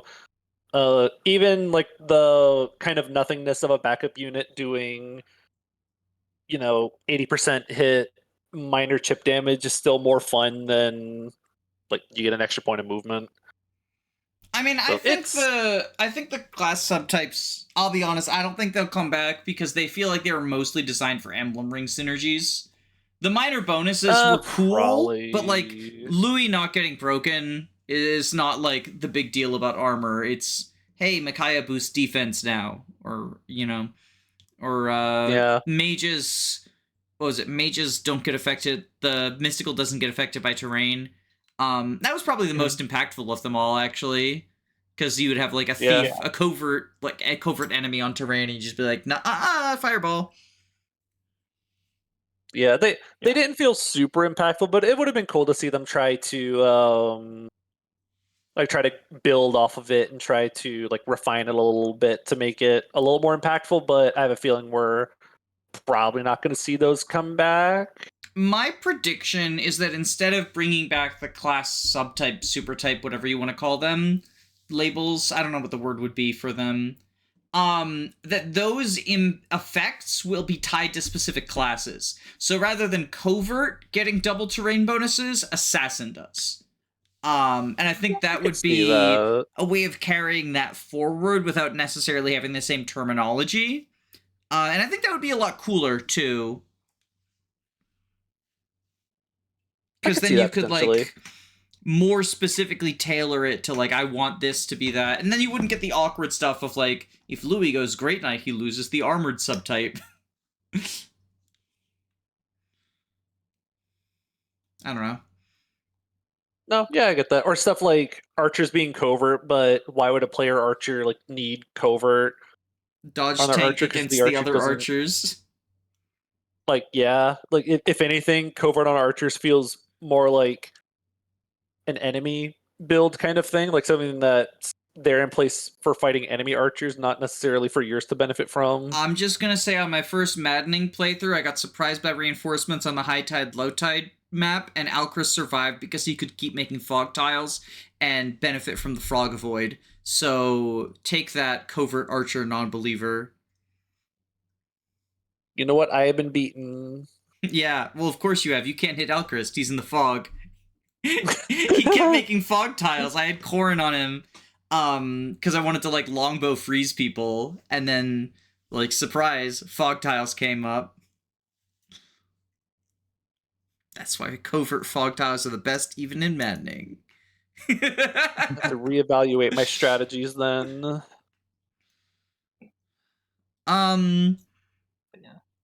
Is there anything else super noticeable that I can think of Sothis that I want to here. give? Like, Sothis is here.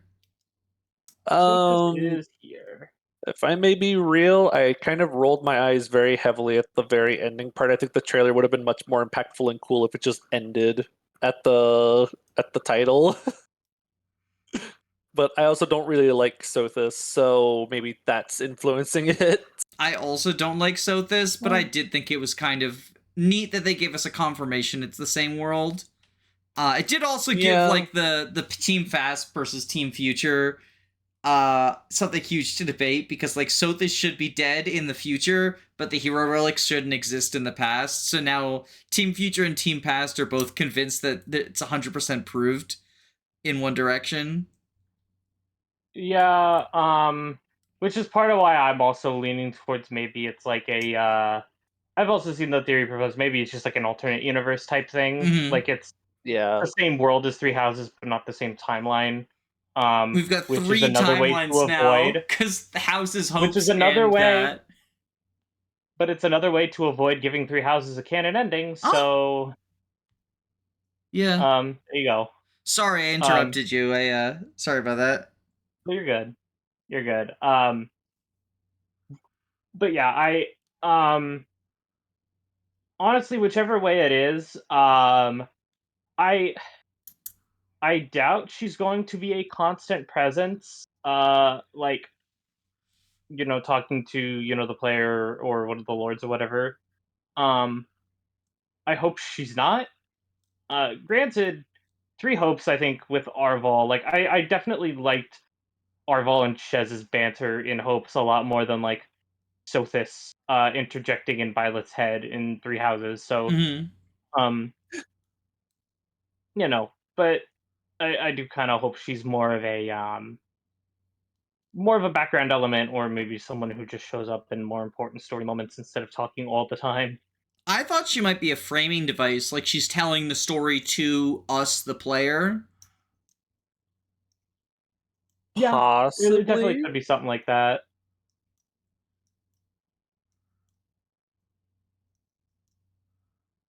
I guess we see Kai running around like a hub world.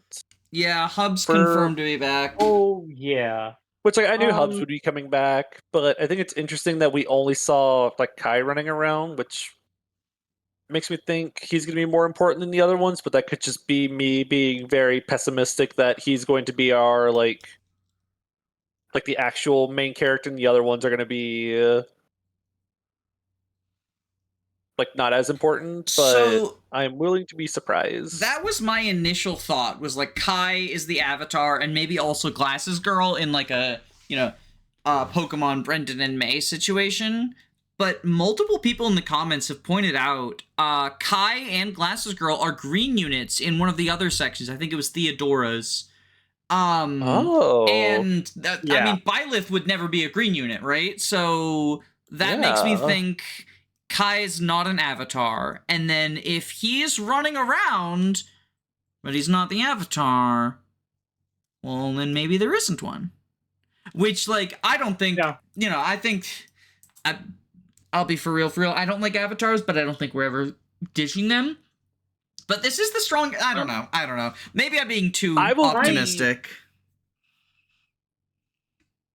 I think it's a bit more likely than you're giving it credit for the simple fact that Alear, in many ways, was not really an avatar, because, like, we chose their gender, but otherwise, like, we don't customize a single aspect of Alear's appearance, gameplay, or choices. Like dialogue in every respect other than us picking their gender, Alear is a normal FE Lord, basically. You pick their name, too. Yeah, picking the name. Yeah. Yeah, but outside of that, they act much more like a standard FE Lord than any of the other avatars. Did anyone say any of the 4 characters' names out loud? Because I don't think they did. That was my concern. I will not be convinced Kai is not an avatar until I hear someone say his name out loud. When they say Kai's name out loud, I'll be convinced that this is probably not an avatar. Because, like, I agree with you that Alear is, like, an avatar on the same level that Roy is, where they kind of fit more as the player's self-insert than anything. While still having, like, a personality, if not a super pronounced one. Similar to Ike, too. Yeah. Ike is the POV character. The difference is you can name Alear Fuckface, right? I can't name Ike Fuckface. Right. And that is my issue, because it does put them in much more of a, like, self-insert situation, which is why, like, I got so like, Engage spoilers? We good for Engage spoilers? The game's been out for, like, 3 years, right? Yeah, I think so. Yeah. Alear dies, but I did not feel anything because I knew Alear was coming back, because IS isn't going to kill... Like, if you can name the character after yourself, they're not going to kill him. Because... Yeah. I think it would piss people off too much. People get mad when, like, fucking, ROM hack characters die who are not named after themselves. Imagine if you're like, I'm Little Timmy, I'm gonna name the avatar Little Timmy. What? Timmy died? Yeah. Yeah, but it's part of what makes me think that it's that they'd be a bit more likely to move away from it, is just because like, functionally Alear is miles away from, like, Byleth choosing their dialogue options, or like Crest, Robin, Corrin choosing their stats and class and stuff. Yeah. I guess they've been making, like, the avatars less avatar-y since their inception, so maybe they're just, like, at every entry they're trying to, like, wheel it back a little bit on, like, how avatar-ish the character is, and maybe at some point they realize, like, this avatar thing just isn't working for, like, some people. Yeah, I also do want to point out a more minor thing that I noticed, that this is a bit of speculation, because this is assuming that they would show the avatar in their personal class. Mm-hmm. But you see in one of the shots of just, like, other random blue units, you see another person in the like, rider class, in that same, like, bird rider class, like flying orange rider. Yeah. Which, like, if he is the avatar, that means they're not showing him in his personal class, they're showing him in just a random class, which would be weird. I mean, or Byleth he doesn't have a personal class. Byleth didn't get enlightened one until Sothis died. So it might be a similar situation. True.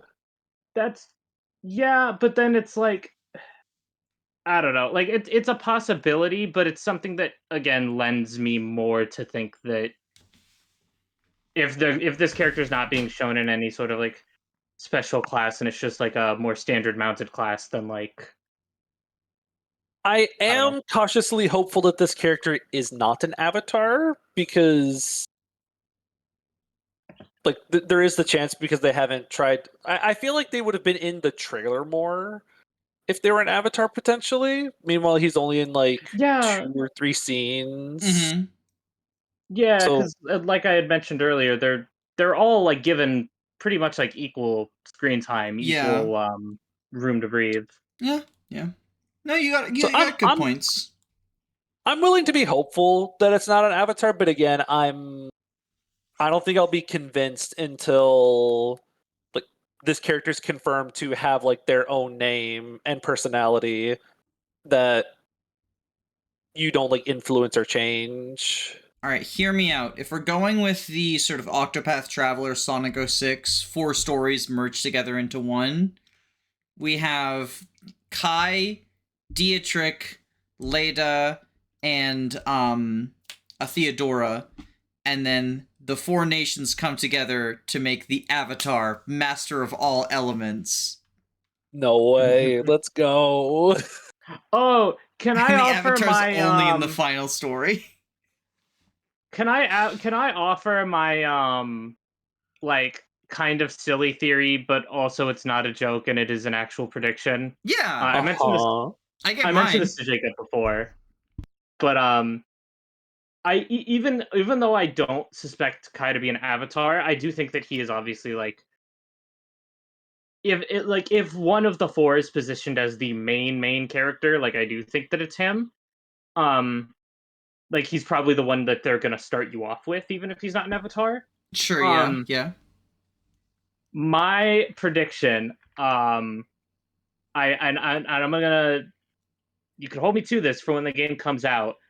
Um, my prediction is that near like the end of the game, Kai's gonna get a blaze art that is designed to like beat the final map or the final boss or whatever, similar to like, the Nagatome, the Falchion, the Gauge whatever. blast. Mhm. And the blaze art is gonna be called Fire Emblem or Emblem of Fire. Yeah, no, that makes sense. That is my prediction. I think that is I mean, absolutely what will they're happen. already called Blaze Arts, Well, which yeah. is very on the nose. You know what I That just would be very realized cool. as well? If uh if we have 4 different main characters, right, who are not like no one's the one main character on all of them, Uh-huh. possibly a good chance that the Divine Pulse / Draconic Time Crystal equivalent is no longer a part of the story, and instead it's Mila's Turn Wheel, where it Ooh. exists, but it's kind of like the gods are doing it, the player is doing Like an out of the character's control turn rewind. Like Alm isn't using magic to rewind time, right? Because I do think we'll have Divine Pulse probably. We didn't see it in the trailer, but I don't know why they would show it off, But I don't like how, Byleth having the power to rewind time canonically affects the story, where it's like, well, why didn't she just, why didn't she save Rodrigue? Does she not care about Dimitri? It's that sort of stuff. Yeah. Now, I very much appreciate that in Echoes, they make it very clear to the player that Alm and Celica are not using the turn wheel to rewind time. It's just something that happens out of their control unknowingly. Because otherwise, like once you introduce like a time control mechanic like that into the player's hands or into the character's hands, you start having to ask the time travel questions of, well, why didn't they just rewind back to go undo that or whatnot? So I would very much appreciate if they do, like you mentioned, where Sothis is more of a framing device, explaining stuff to the player. Then like Sothis could tell the player that you have like a rewind ability, but the individual characters do not have this power, and it's just your job as the one playing the game to rewind to keep like your friends alive or whatever. Because Sophis was the one with Especially- Rewind to Pulse, so if she was like telling the story and she's separate from it, she could be Yeah. like doing that canonically. Sorry about that. Took a little bit of a break. There were a few more things I wanted to touch on. One thing that stuck out to me at the beginning of the trailer, you see two people, a man and a woman, red hair, blue hair. And that makes me... I know obviously red and blue is like red unit, blue unit, kind of tied to Fire Emblem in general, but it did make me think specifically of Alear because of the hair colors. Oh, I see at the very start. Which, like, Actually, obviously this setting is Fodlan inspired, but I don't know, just kind of interesting. I don't think we really see these two characters very often throughout the rest of the trailer. Yeah, they were just don't. in the audience, but they were more detail modeled than, like, generic audience members, which made me think they might be important. They looked important enough to get pretty detailed models. Mm-hmm. Yeah, I don't have much to say on those two. One of the characters that at the beginning of the trailer that I think is interesting is the king guy, the divine sovereign who's like overseeing the games. Yeah. I really wonder, I know I've seen a bit of speculation if he's one of the Nabateans, Mhm. one of the dragon people. Just because the hair color doesn't 100% line up with like what you see of like Rhea and like Seth and Flame in Three Houses, but I believe in Three Hopes they show that like their true hair colors are like a lighter green, almost like a blonde. So I do wonder if maybe he's, if he's the divine sovereign, at least to me implies like the idea of um ruling through divine authority, so maybe he is like a dragon person of some kind. Yeah, I mean, traditionally, Divine Dragon has been a title in Fire Emblem at large, That too as which well, is what yeah. Divine Sovereign made me think of as, like, that kind of I- parallel. I went into a fight or flight response whenever he like solely said I am the divine sovereign, and my fight or flight kicked in like, oh god, here comes the divine dragon again. I can hear it. The divine dragon looked at me. The Divine Dragon looked The at me! divine dragon. But, like, Divine Dragon's also Tiki's title. Yeah, like divine Yeah. dragons are a thing in Um, the series. And then correct In me other if I'm entries wrong. too. He says at the end that like whoever wins will get their any wish granted. I believe so. Mm-hmm. And everyone has a And so, wish. again- Kai's fighting because of his father. The Theodora is fighting for the strength of a queen. Lada's fighting because there's a man she hates so much she doesn't even want him dead. And Dietrich, what was he fighting for? Because they all state their I think he just motivations. he said there's like something in his past that he has to face. I believe. Yeah.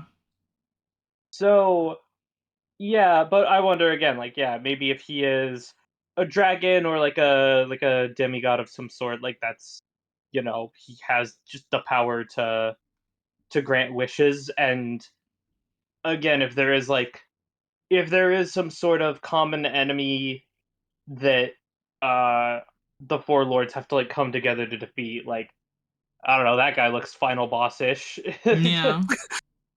Wizard of Oz type Wizard- deal where, like, it's a scam. Their wishes don't actually get granted. So no matter who wins the tournament, they're Oh. all angry. Oh yeah, maybe. Only, like, Wizard of Oz, it's more presented as, like, the strength was in you all along. It doesn't matter that he's a con artist. Like, he was teaching you a lesson. Whereas here, it'd be like, Yeah. this fucker made you fight to the death, and there was no reward at the end of the tunnel. Yeah. The only It was solution all a is ruse. unity. Yeah. So that's my thing, is I look at him and I look at the whole like, oh, he's hosting the death game, so grant your wish. I don't know. Don't know if I trust him. Do you think... So, from looking at the character introductions, right? Like, Theodora is a queen, but presumably not of this location if she's fighting in the death games. And Dietrich seems to be coming on a boat. Do you think the idea is like this is a location where people come from around the world to participate in these gladiatorial games? Could be. It's interesting that you say that. So the Serenos Forest page, compiling some of the info, notes that in the Japanese trailer, so in the English trailer, they refer to it as the Heroic Games. Yeah, the In the heroic Japanese games. trailer, they refer to it as the Dagsion Heroic Games, with Dagsion presumably being either the name of the country or the continent. Which to me kind of implies it's more of a local thing. I again, like, that's not like confirmation or whatever, but I thought it's interesting to note. Yeah. Um, Either Or way, it definitely seems that what at the if very least, they're Kai and maybe Letta are probably of the area, like, because Kai just seems like a commoner kid who couldn't really travel somewhere far away if he wanted to. Whereas the others are kind of in a situation where they could, like traveling bard, traveling on a boat, and queen. rewarp? The one guy can rewarp himself here, I guess. All 3 tiles at a time. Yeah. How to cross the ocean with one simple trick.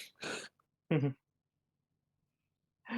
going to cost a lot of HP to cast. That's why you have a guy with a rowboat follow behind you.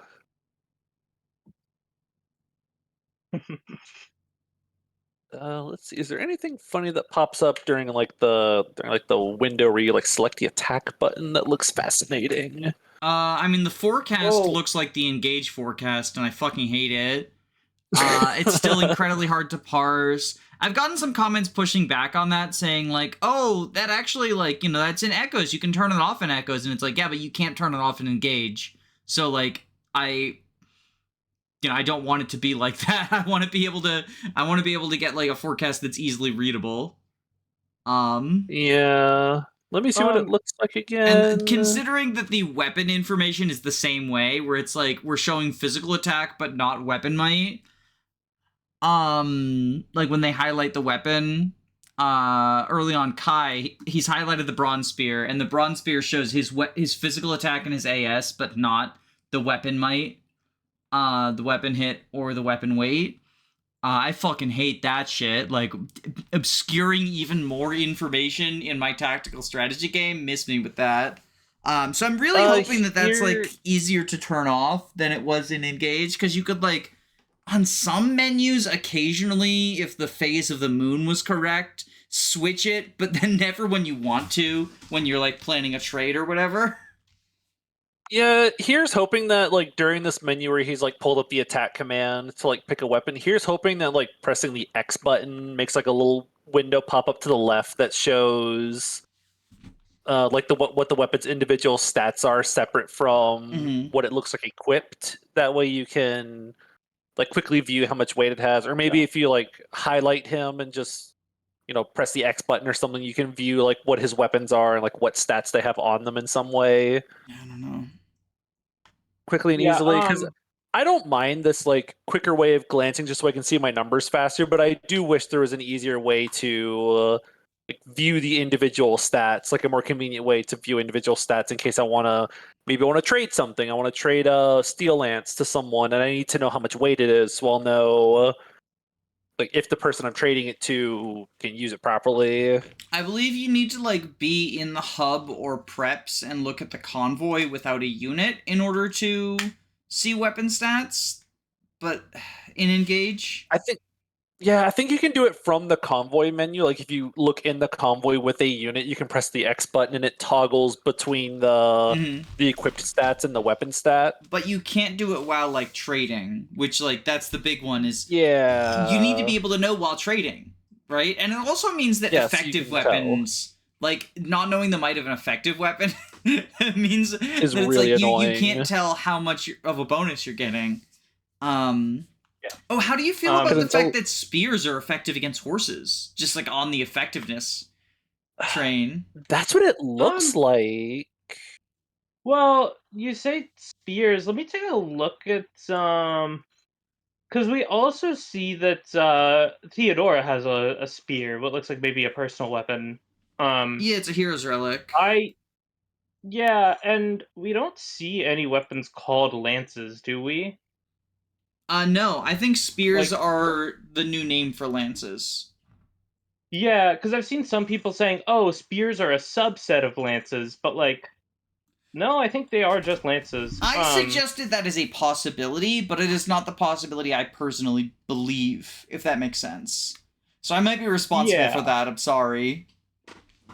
Oh no! I mean, it's like I've seen unrelated stuff. Like even hold on, I think this Serenus Forest article states as like a matter of fact. But anyways, I think Yeah. saying anything factual from this trailer is more confidence than you should have. Yeah. right. I think, like, even something as simple, because, like, I even held the sort of, like, the speculation around Sothis. I was like, I'm pretty sure this is Sothis, because it's the same voice actor, and it looks like her older, but, I don't want to say for a Maybe fact it's that not. it is. Because, like, we the only things we can know as a fact are the things that we literally see, right? And we literally see Yeah. only spears, and we don't see any lances. The fact there's bronze spear, really makes me think that that's just the new name I mean, for lances. Yeah. I mean, they were willing to change the my- skill to dex, so Yeah. it would be out of the realm of possibility. It would be kind of confusing Yeah. since spear is a throwable weapon in, like, GBA and Tellius. Yeah. Yeah, it seems to me, and I think maybe outside of the spear thing, because we also see wooden weapons, right? Yeah. Yeah. We I think it's most likely a thing because of the setting, where like during that like Roman time period, like bronze is sort of like would be like the more common like material to make weapons out of. Well, iron does exist, like- because Dietrich has an iron sword. Yeah, but I think that like what's most likely is wooden weapons are taking the place of what like bronze or training weapons are in the other games, and then Mhm. like bronze is like the standard, and that is kind of like the what iron is in the other games is like A sort of standard. my And then iron would Yes. be the steel equivalent? It feels like stepping back. Like, I don't know. I feel like that would be. Well, and bronze is also an E rank. Is are are there bronzes in Three Houses? Yes. there's Okay. training weapons. Yeah, But they're- training. Those are effectively the bronzes, yeah. Okay. Huh. Although I think training and iron weapons are both E rank in Three Houses, and steel is D. Yeah. So maybe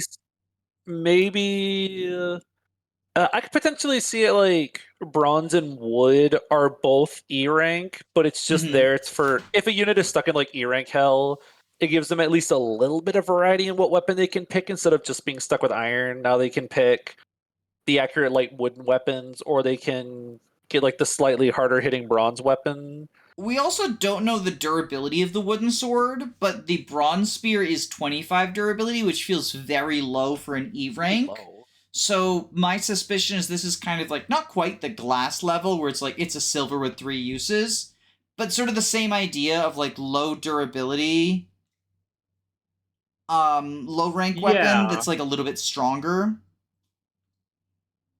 Yeah, and then wooden would be like the really high uses, weak one. Yeah, sort of training Like a weapon type training deal. weapon. Although I did also get a comment saying like the low durability on bronze is to fight against the idea that training weapons with their high durability were busted as shit in Three Houses late game because you could spam combat arts with them.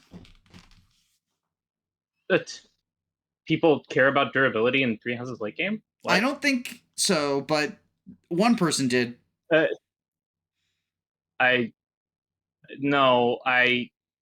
No. It's just I I'm just mean- quoting the comment. I'm not a Three Houses expert, so this is not a Danny Doyle endorsed opinion. Okay. Yeah. But they did posterity's say sake, that I'll like go the ahead training weapons were too strong, and so nerfing their durability would be good. I mean, training weapons are good early because they have a lot of durability. You're definitely not like using those later though, unless it's just to do like a. I mean, you can keep like one on your unit. Whatever. This is not about Three Houses meta stuff. Yeah, sorry, I Um, didn't mean to get off on a train talking about what I don't know it's about. You're good. It's fine. That comment just confused me, but Oh, don't yeah, worry. There's some confusing. I've gotten some confusing comments. But yeah, now the more interesting thing to me is Bronze Spear being effective against horses, because like the 50 crit, I think we're all just assuming is for demo purposes, right? Yeah, the I crit would animation think looks so. cool.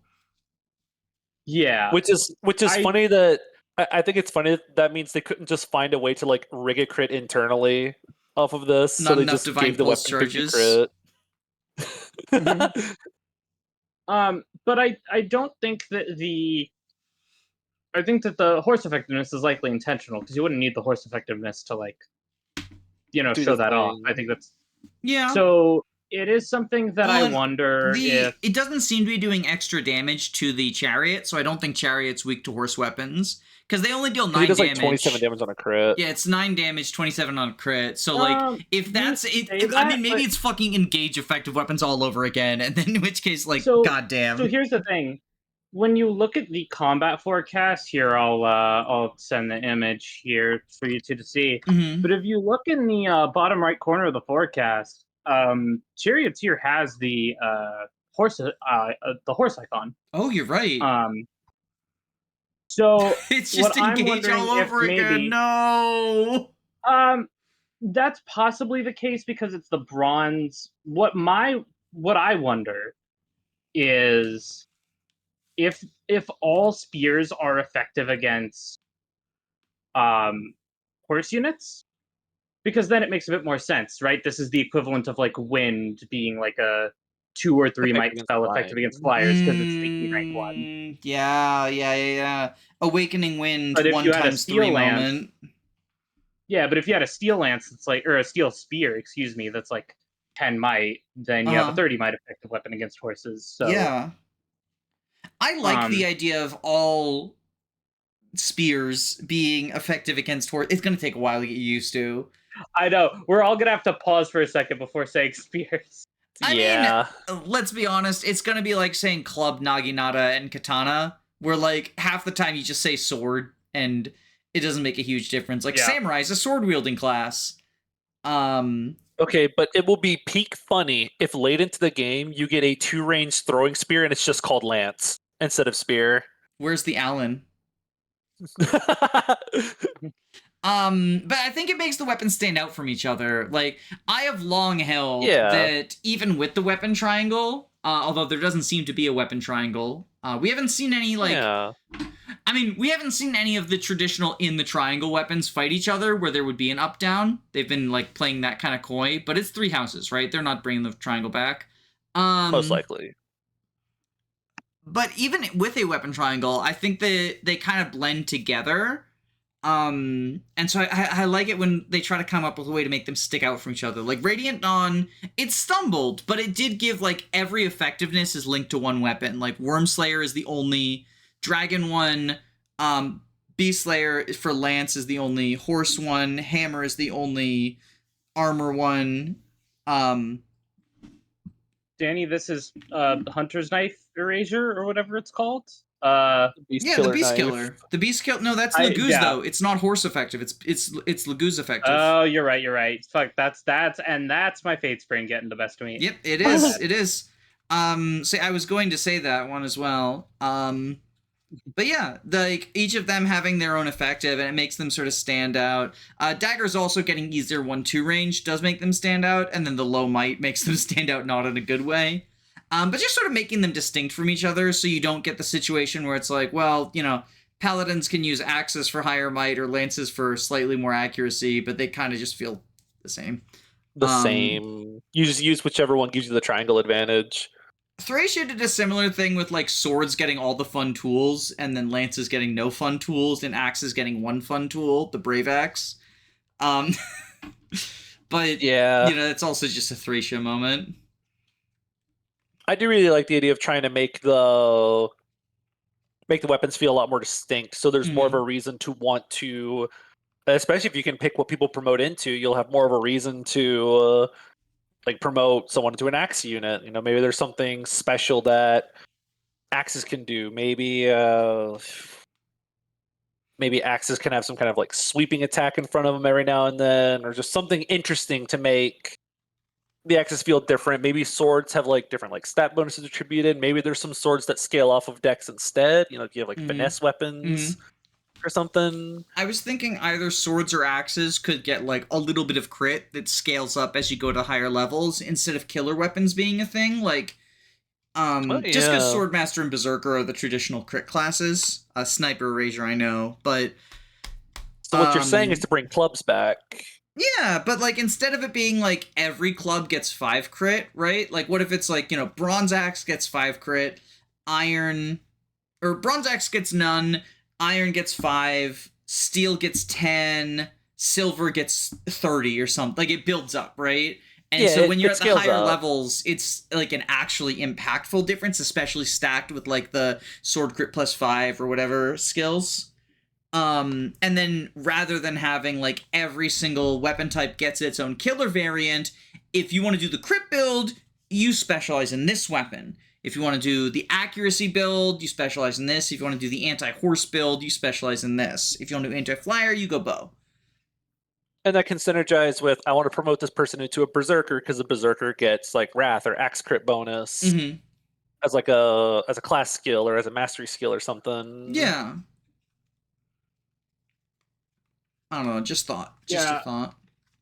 Yeah, just some way to help make the weapons feel different. Fists will get the brave effect probably again. Yeah. Yeah. Did we see any actual magic get cast, or was it just the blazing arts? I don't think we saw any spells be cast. We see some units with tomes equipped. Interestingly, so I initially got thrown off in the trailer. I thought there were light tome, dark tome, different icons. There's not. It's just tome. So we're going back to just tome instead of like holy. Well, maybe they just haven't shown anyone with holy magic equipped, but like Nosferatu maybe we just haven't seen someone with white magic. Nosferatu being like one of 3 white magic spells, and they're all heavy. Moment. We don't get to see any combat forecast with anything other than physical weapons, a sword, a lance, or like Theodore's gambit. Yeah. So like, that is something. Is that like the other weapon types could, some like axes could have some special properties we don't know about. Some secret sauce. Maybe they break. Yeah, another interesting thing is that, so you see on some you see in some of the screenshots or some of the forecasts that like when the menu comes up, all of a unit's like possible menu options are displayed, and the ones that they cannot use are like grayed out, which first of all, Letta has something called Manage Gauge, which that'd be the blaze art, right? I almost wonder if you can like take a turn to like, okay, I'm gonna take this turn to like build blaze points instead of attacking or using an item, or something along those lines. Like focusing or something in Super Mario. Yeah, or maybe it's related to curse in some way. But I also noticed nobody except for Theodora has Gambit as an option. which could just be because like, oh, they just so happen to only equip her with the battalion. But I've also seen some people theorize that maybe that's like her thing because she is like a queen. Yeah. She gets like a Ooh. battalion of people. I think that could be neat. That would be kind of cool. Building off of that, I had some people saying that the trade option doesn't show up in the menus. I'll be honest, I don't buy that because like traditionally trade shows up when you're next to a blue unit. We never saw anyone stand next to another blue unit. But I did get a couple of comments from people, enough that it felt noteworthy enough to bring up here, saying like trade doesn't show up, but all of them have storage. They're not actually all lords, but instead every single unit will have access to storage and there's no trading anymore. And if that's the case, I think that's fucking lame. I think that's incredibly lame. If the reason there's no trading is because we went back to FE4 style items, that could be kind of cool, but I also think would be weird to manage with, like, combine that with the base stuff or whatever. I don't know. I think everyone we've seen like take action are like presumably quote unquote lord characters. Yes. So I could. These are the only 4 we've seen take actions. So like I could definitely see just them having like. It's not everyone has convoy access. It's just everyone we've seen has convoy access. Yeah, that's what I'm going off of. Is like I'm just assuming they're lords. Yeah. I will say again, like, because manage gauge is there, but it's grayed out, so it would be a little.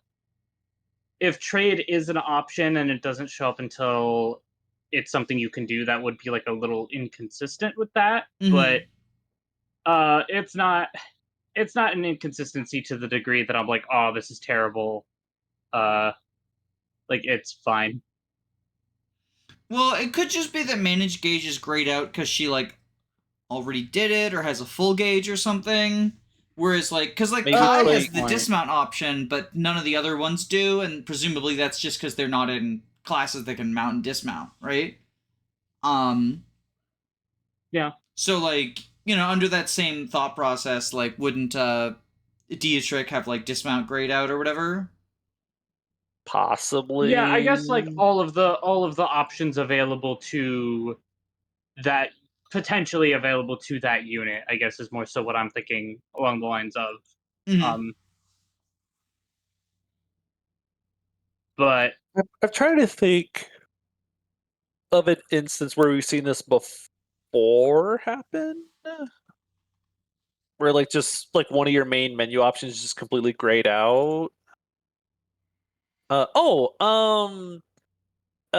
In like the GBA games, like if you're silenced, you can still like try to click on the magic button, like the magic attack button or the staff button, and then it just says like, "Hey, you actually can't do that." So maybe that's the case here. Like it's just because her gauge is full, the command is still there, but if you try to click on it, it says like, "Hey, your gauge is already full. Like you can't like raise it or anything, or your gauge is being used for something you can't manage it right now." Yeah, maybe.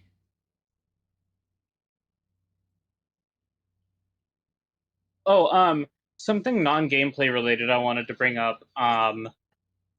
One of the last things we see in the trailer is like someone with a mask on and like a crest pendant, which is really odd, especially because that like mask style is not something that we see in any of the like any of the rest of the game or in Three Houses.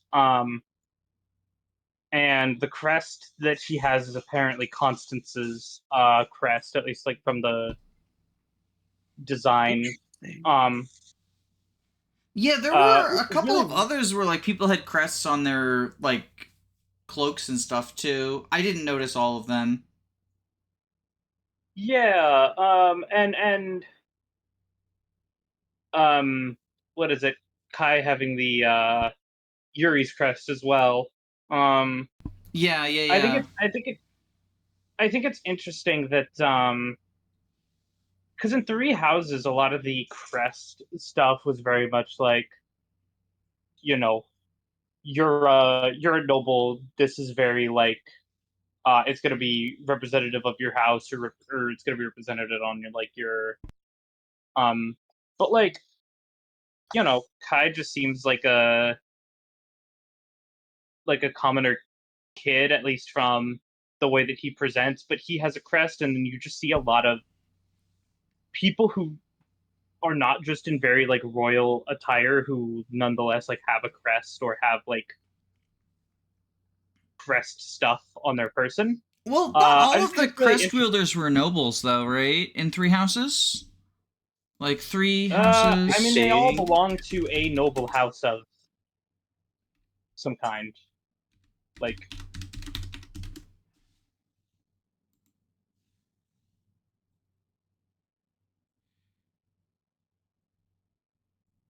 some of them were not like inheriting their house, but they were all part of a noble house if they had a crest. Wasn't, like,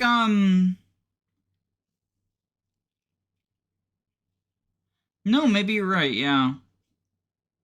Well, except for Byleth, but they're like a special case and all that. Special princess, you know? Yeah. But so that's just an interesting thing to me, is that we have a lot more like, and I wonder if maybe if this is like a different continent from Fodland, if this is like one of the other continents, like people have been suspecting, maybe that's going to be something that's explored, is like, crests still exist, but maybe they're treated a bit differently culturally. Maybe they're not as like defining of a characteristic like they are in Fodland. Maybe they're not Yeah. like, if you have a crest, then you are suddenly more important than everyone else. Maybe they're just kind of Or or just if a it thing takes that's place more normal. if it takes place in the future after Three Houses or something, maybe it's if it is in Fodland, maybe it's a direct result of the events of that game or something. Mm-hmm. Yeah.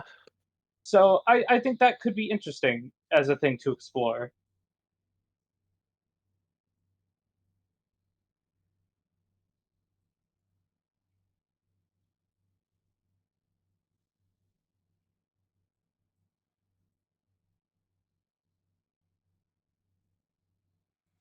Yeah. I'm not very knowledgeable on Three Houses story, so I'm not sure how the whole crest handling could factor into that, but I think it'd be cool to see the crest treated in like a slightly more casual sense instead of like they're treated as like a make or break for someone's importance in their life or whatever, just because otherwise that would feel like really repeat and retready. But I mean, this is Fire Emblem. You know, we repeat the same story 8 million times. how many times have we had Ogma? The Ogma archetype. We never did. We ever see like a crest proc, quote unquote? I don't think so. No. Not in combat. However, there is the shot of Kai like putting his Fighting hand out and like blasting someone with it. there's like a purple like thing of energy coming from his hand. Yeah. See, I thought that was a blaze art because of the purple. That it could, yeah, it could also be that as well. But it does have the crest shape to it. You're right. I mean, possibly your blaze arts are tied to your crest in some way. Like maybe whatever the unit's crest is kind of influences like what kind of blaze arts they get. I hope not, because then that would be like a pretty significant debuff for the units without crests, whereas as it stands, Yeah.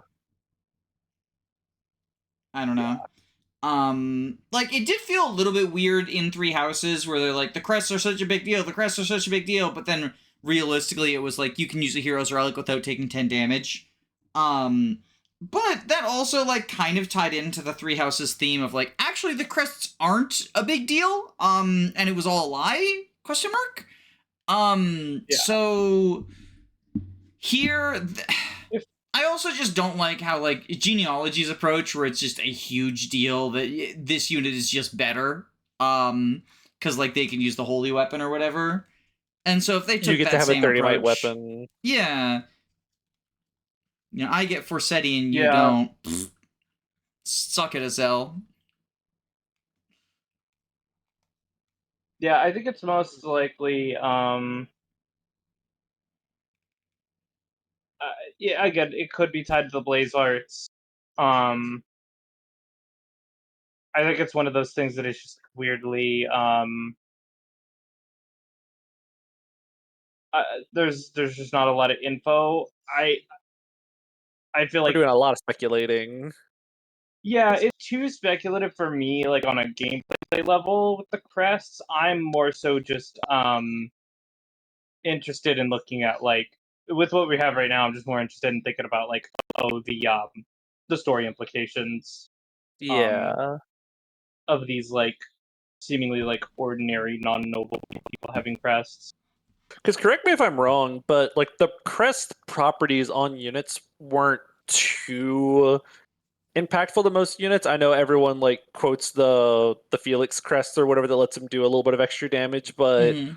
from what I Yeah. remember, a lot of the crests are really like Bernadetta has like a higher than 0 but not super high percent chance to like add it off of her crest or Yeah. Yeah, something. the crests were almost exclusively like 10 to 15% chance to do something not super impactful, or in Dimitri's case, low percent chance to just require you to Divine Pulse, because why the fuck does that double the combat art usage? Dimitri's fucking crest Okay, is so bad okay, because it doubles but- the damage of your combat art, but also doubles the durability consumed. And I'm Okay, sorry, but if you're using the okay. combat art, you're killing anyway, so why are we doubling down? I hate Dimitri's Yeah, fucking okay. crest. No, but Danny, well, okay, so here's the thing. I love it because it's the Dimitri talks in his supports about how he goes so hard, like, and goes so intense during combat and training that he accidentally breaks his weapons.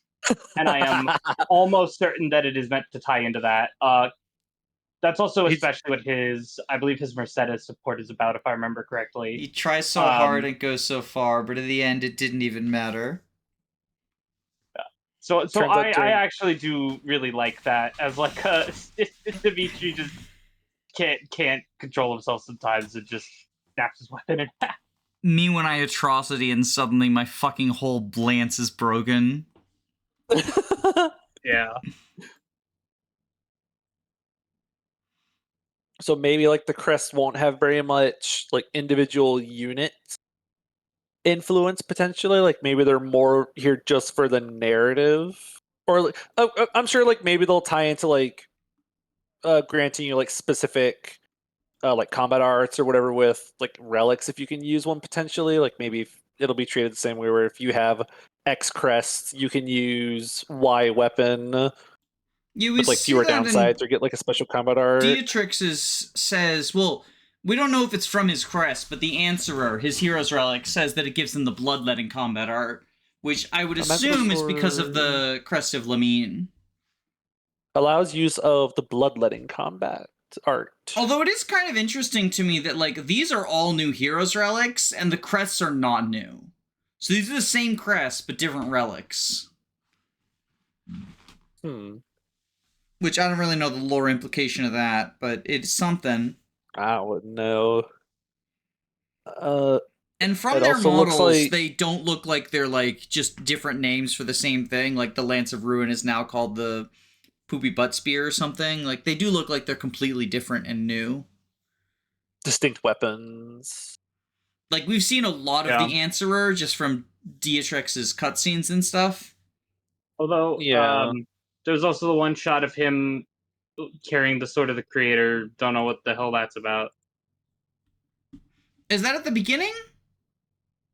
I believe so, yeah. I thought it was the Let's Sword see, of the where is that Creator, again? but I don't anymore, but it might just... I might be wrong about that. Oh, is it like that Maybe rainy it's shot not. at the very start? Yeah, it looks very similar, but maybe that's just me. Cause I could see it just being like his cool special sword, but because it's sheathed like awkwardly like angled, that it's just the same weapon. The I'm not hilt super is the certain, thing, though. because it has the same, like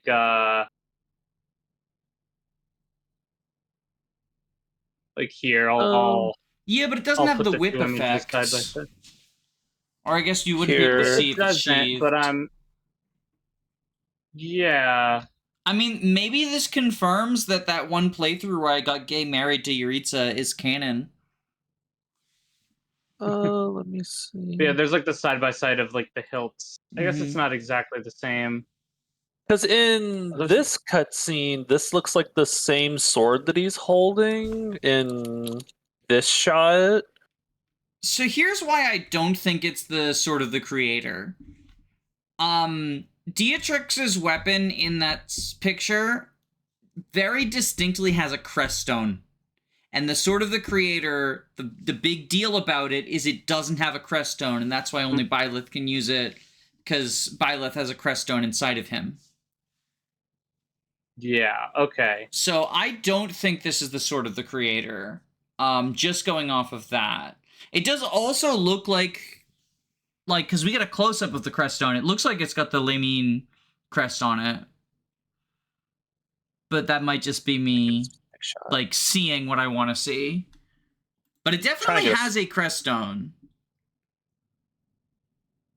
Let me slow this down a little bit so I can grab a specific shot. So that's my take on it. I can see the similarities, but I don't think they're strong enough, and the crest stone, to my mind at least, like, disproves it being that. But, you know, maybe this is actually Byleth, just, you know, skin shifted. Although on that topic, do you think Byleth will show up? Because, like, in 3 out of 4 endings, Byleth is immortal. Like, maybe it would uncanonize Crimson Flower, though, and, like, that'll piss people off, right? Oh yeah. Again, like you'd have to either make it a an alternate reality thing, or yeah, I don't know. Why was showing up would be because I mean, especially if it's like in the future of any non-Crimson Flower route, like Sotis wouldn't be her own independent entity, right? It would just be She'd Byleth. be dead, right? Because she dies in the alt dimension. Yeah, or gets, well, not exactly, but she gets like absorbed into Byleth. Because you could do like you can get like an ending with Sothis. Oh right, you can romance Sothis. All right. I hate Three Houses, y'all. But yeah, so it would have to be like, yeah, it would have to be like some alternate reality thing if Byleth were to show up and it make any sense.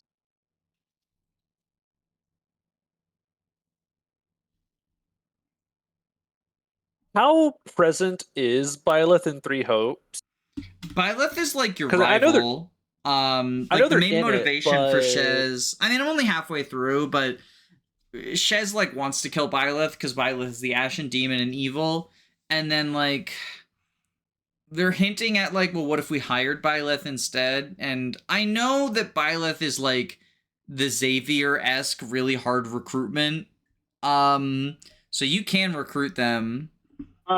Yeah, so did you not finish the Three Hopes route? I am on chapter 7 of Azure Gleam, the Mercedes Okay. one. The one where I get to be Mercedes. Do you mind if I talk about what happens in Scarlet Blaze? Yeah, go for it. I think it's relevant. Because that's the route I played. I'll be honest, like, even though people say this is the best Fodlan story, so far I'm not impressed, so I don't really care about spoilers. I've also heard Azure Gleam is the worst of the 3, so... Yeah, I know there's, like, a mind control thing. Like, they mind control Edelgard, and, like, that's gross. You know, it's Fire Emblem. That's unfortunately just what Fire Emblem do, but it doesn't stop it from being gross. But anyway, in Scarlet Blaze, because there is, like, the back and forth of just being like, I want to fight Byleth, I want to defeat Byleth, and, there is, like, a map, I want to say, like, 2/3-ish of the way through the game, where, Geralt is a boss that is, like, going around and messing up your stuff, and you can fight him, and you can either defeat him you can kill him, which gives you good loot, and Byleth like runs away, and then I think comes back later to take revenge. Or if you beat the map without killing Geralt, and you let him survive to the end of the map, then both he and Byleth, I believe, join your team. Finally playable Geralt. That's pretty Yeah, hype. playable Geralt's also nice. They actually, Geralt and Byleth have a cute support chain, actually. Is actually quite nice, but that's what I'm liking Never playable seen that Rodrigue for a similar reason. Mostly just like because he's not playable in the main game.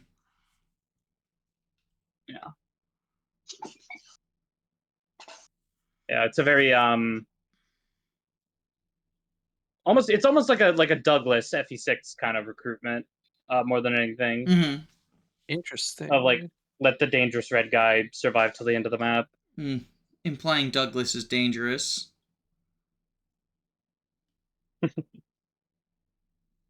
Yeah, but the idea. Yeah. There was an idea.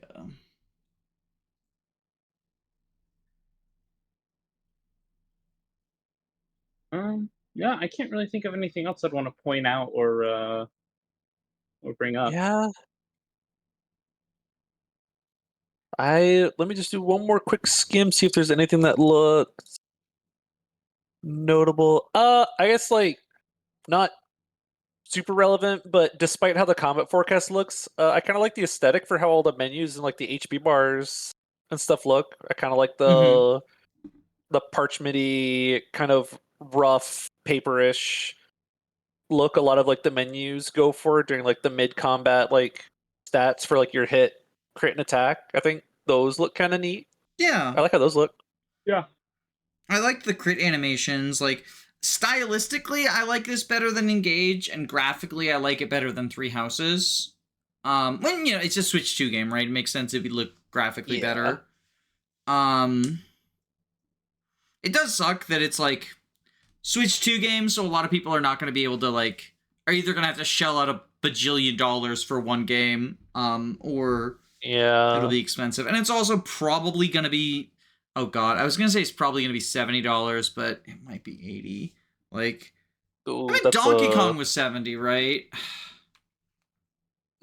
We'll see. I don't know if FE's I know FE's like a pretty big name and kind of a good moneymaker, but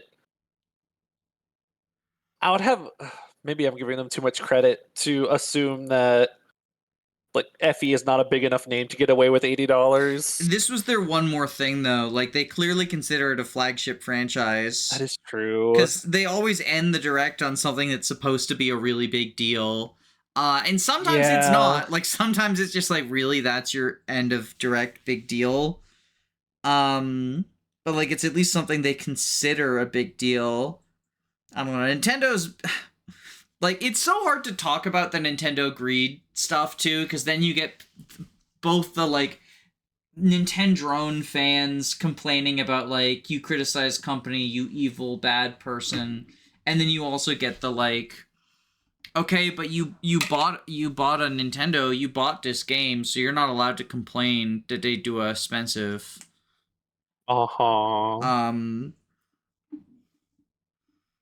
But like, would you say that this game's going to cost a fortune? Fortune's weave. And they're probably gonna have like stupid DLC too. Felsinalog 2, Electric Boogaloo. Oh no. Oh boy. I swear to God, if there's a fucking well in the hub area, I'm going to throw my Switch out the window. I'm going to Morb. I've been here before. No, I've played these games We're not going to have before. a well. Danny, we need to have Abyss 2. That's what it's going to be. We need to have we need to have Abyss 2 as a DLC campaign, not the well or Felsinalog. Everyone complained about Cinder Shadows, and I don't think it was worth the money it was like $25, right? Because they were like 4 waves, but only one of them is actual content. I don't think it was worth the $25, but I liked it. Like when I did eventually play it, because I played it for a charity stream, right? So I was just like, yeah, I can spend this money. It's for a charity stream. I liked the campaign. I thought it was fun. We speed ran through it, and did like some very silly stuff. Like I think I made Edelgard an armor knight just because I thought it was funny. And we like soloed a large portion of the game with just armor knight Edelgard because I was on normal mode and the enemies all dealt 0 damage. But like I liked how it took the Three Houses formula and it restricted the classes in a way that made it feel different. And hey, maybe that's what Fortune's Weave will do, right? Conceptually, I liked like the gameplay structure setup for Cindered Shadows. I just didn't think the maps were super fun, but yeah, a lot of the maps had dumb bad gimmicks. But otherwise, like the setup for like how the classes and like having a set of units with like certain resources that you have to work around, I thought that was pretty fun. I will say these map gimmicks were not the worst in the world. I like the escape map. I thought that one was fun. And I liked the one where all 4 of the Ashen Wolves have been like kidnapped and they all have to like fight their own portal or something. Yeah. It's like draining them. Yeah. You gotta close the portals. Yeah, I had a pretty good time with Cindered Shadows. I didn't think it was like amazing, but I would something in that style definitely would be preferable to Xenologue. That's another one that I was told is the best writing in Fodlan, and I also didn't care for its story, but maybe I just don't like the writing in Fodlan. Yeah. I also don't trust any Fire Emblem fan saying anything about writing until I see it for myself, so... Yeah. I've gotten in hot water for that take before, but yeah, I agree. I think that, if... Yeah, we'll leave it at that.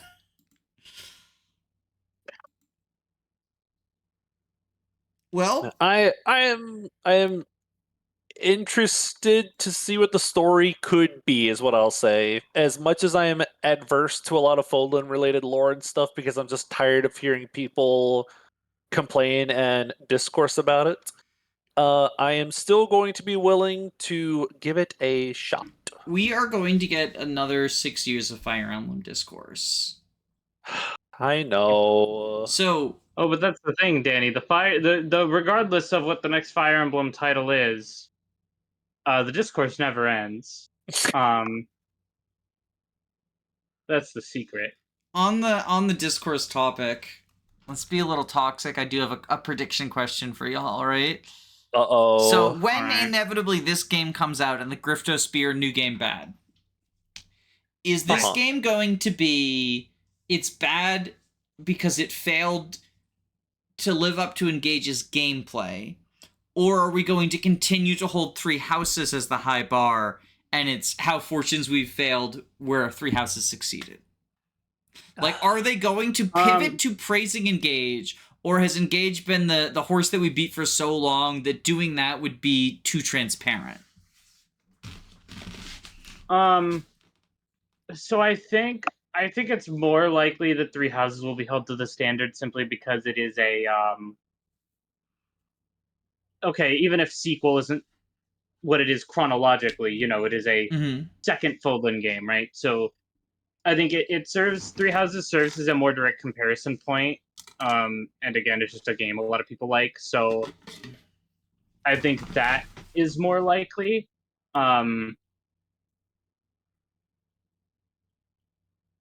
Although the alternative of praising Engage where Fortune Weaves failed is funnier.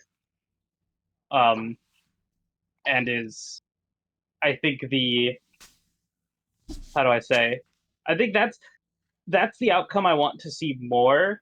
because it's gonna happen either way, so I want the funnier option. I mean, what I find funny is I've made a couple of videos, just Ice Rider clips, where I talk about how, like, everyone's complaining, where's the new Fire Emblem, where's the new Fire Emblem, and it's been, like, 2.5 years. Come on, y'all. Like, fucking calm down. Let them take their time on it. And now that a Fire Emblem's been announced, I got several comments from people saying, like, this game's gonna be trash because they clearly rushed it out. And I checked, and one of them was the same person who said, I just want them to announce that they're working on something so we know that series hasn't been canceled, which is so funny to me. IS can do nothing right. Yeah. What do you... This is them Well, no, you announcing see, they worked Danny, on something. you see, I Danny. also got a comment from someone that said, and this one blows my mind, trailers are not put out until the entire game is released, so clearly it only took them 2 years to make it, because it's been 2 years since Engage came out. Which... trailers don't come out until the game is finished? What? Do you think they're just sitting on this? The Switch 2 needs titles. They need a Christmas release? Like, what? You think this game's finished? If you go back to, like, the very first Three Houses trailer, like, the way battalions look is completely different. Mhm. The way, like, firing a bow looks completely different. Like, arrows travel in an arc. Yeah, what, I mean, almost every game, if you go back to its premiere trailer, you can see, like, weird stuff. Like, I'm big in the Paper Mario community, and there's a ton of, like, this is what was in the first Sticker Star trailer that never made it into the game. Like, elements from the original Paper Mario systems that then got abandoned that people will point to. Yeah, what I want to find out, what year was Three Houses revealed? Was it 2017? I know Three Houses was... because Three Houses got revealed, and then there was a long period of silence, and so the speculation was, did they just, like, quietly cancel it? And then it basically got re-revealed, right? Yeah, like the big, like, trailer that showed, like, footage of, like, cutscenes or gameplay, I guess. Mhm. I guess that's, like, 2017. So yeah, no, they totally just sat on Three Houses for 2 years before releasing it. That's totally how that works. Yeah. No, I mean, that's wild to me. That's, I think a lot of people think they know more about game development than they do. Like, I think from just the glance we see, we can't possibly know just how far along the game is. I have to imagine they've been working on it since probably around the... like, if I had to guess, gun to my head, right? Lightning shooting gun to my head. I would guess they started it, like, shortly after Cindered Shadows, because Three Houses was, like, clearly much more of a success than they anticipated, and they're like, let's capitalize on this, right? So that would be my estimation. Because, like, B Team, A Team, right? Like, a different team probably worked on this than Engage. Yeah, and Engage was, like, you know, was made as an anniversary game, but even that was, like, developed, because then that would mean, because then you have Koei Tecmo, like, working on Three Hopes. Mm-hmm. You have, like, the A Team working on Engage, B Team working on Fortune's Weaves, and you have that all, like, kind of at the same time, or like, you know. That's a very standard practice, especially for, like, big companies or big series. Like, famously, Bloodborne and Dark Souls 2 were developed alongside each other. I mean, we talked about the internal names. Path of Radiance and Sacred Stones were developed alongside each other. Yeah. And that's why Path of Radiance is Iron 8, or I think it's FE 8, whatever, fucking, internally. Yeah. Whereas Sacred Stones is just a Game Boy Fire Emblem 3. If I may give, like, my kind of, like, cynical-ish take on how, like, the reception will be versus, like, you know, here's where Engage failed, where Three Houses soared. Mm-hmm. I'm not saying all Three Houses fans are like this, but there are the very passionate ones who are very willing to defend the game's honor at every opportunity. And I have no doubt, because this is tangentially, like, related to Three Houses in many ways, the first reaction will be, look at how Fortune's Weaves fixed all the problems that Engage had. Look, see, they actually can do something right because here's all the problems that Engage had, and here's how Fortune's We fixed all of the problems with the series, kind of thing. I'm sure there will be plenty of that as soon as the game comes out. Just kind of like pivoting off of, well, now the series sucks because Engage exists. Oh, the series is good now because they made it like that game I like again. The Engage era is over. I've already seen that, like, as a trending line. Oh my god. Which, like, what do you mean the Engage era? It's one game. Calm your britches. I have one game that I don't like. I didn't like Fire Emblem 7. Fire Emblem 8 didn't, like, end the FE7 era. I mean, that's not the only Fire Emblem game I dislike, but it's the one I'm most famous for. Yeah.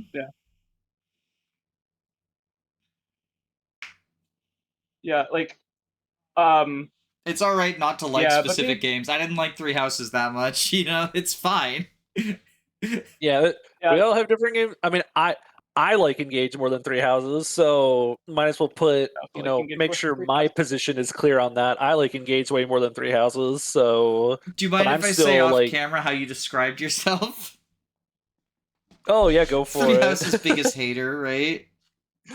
For the most part, yeah. I still don't think it's my least favorite game in the series, but which one is, for curiosity?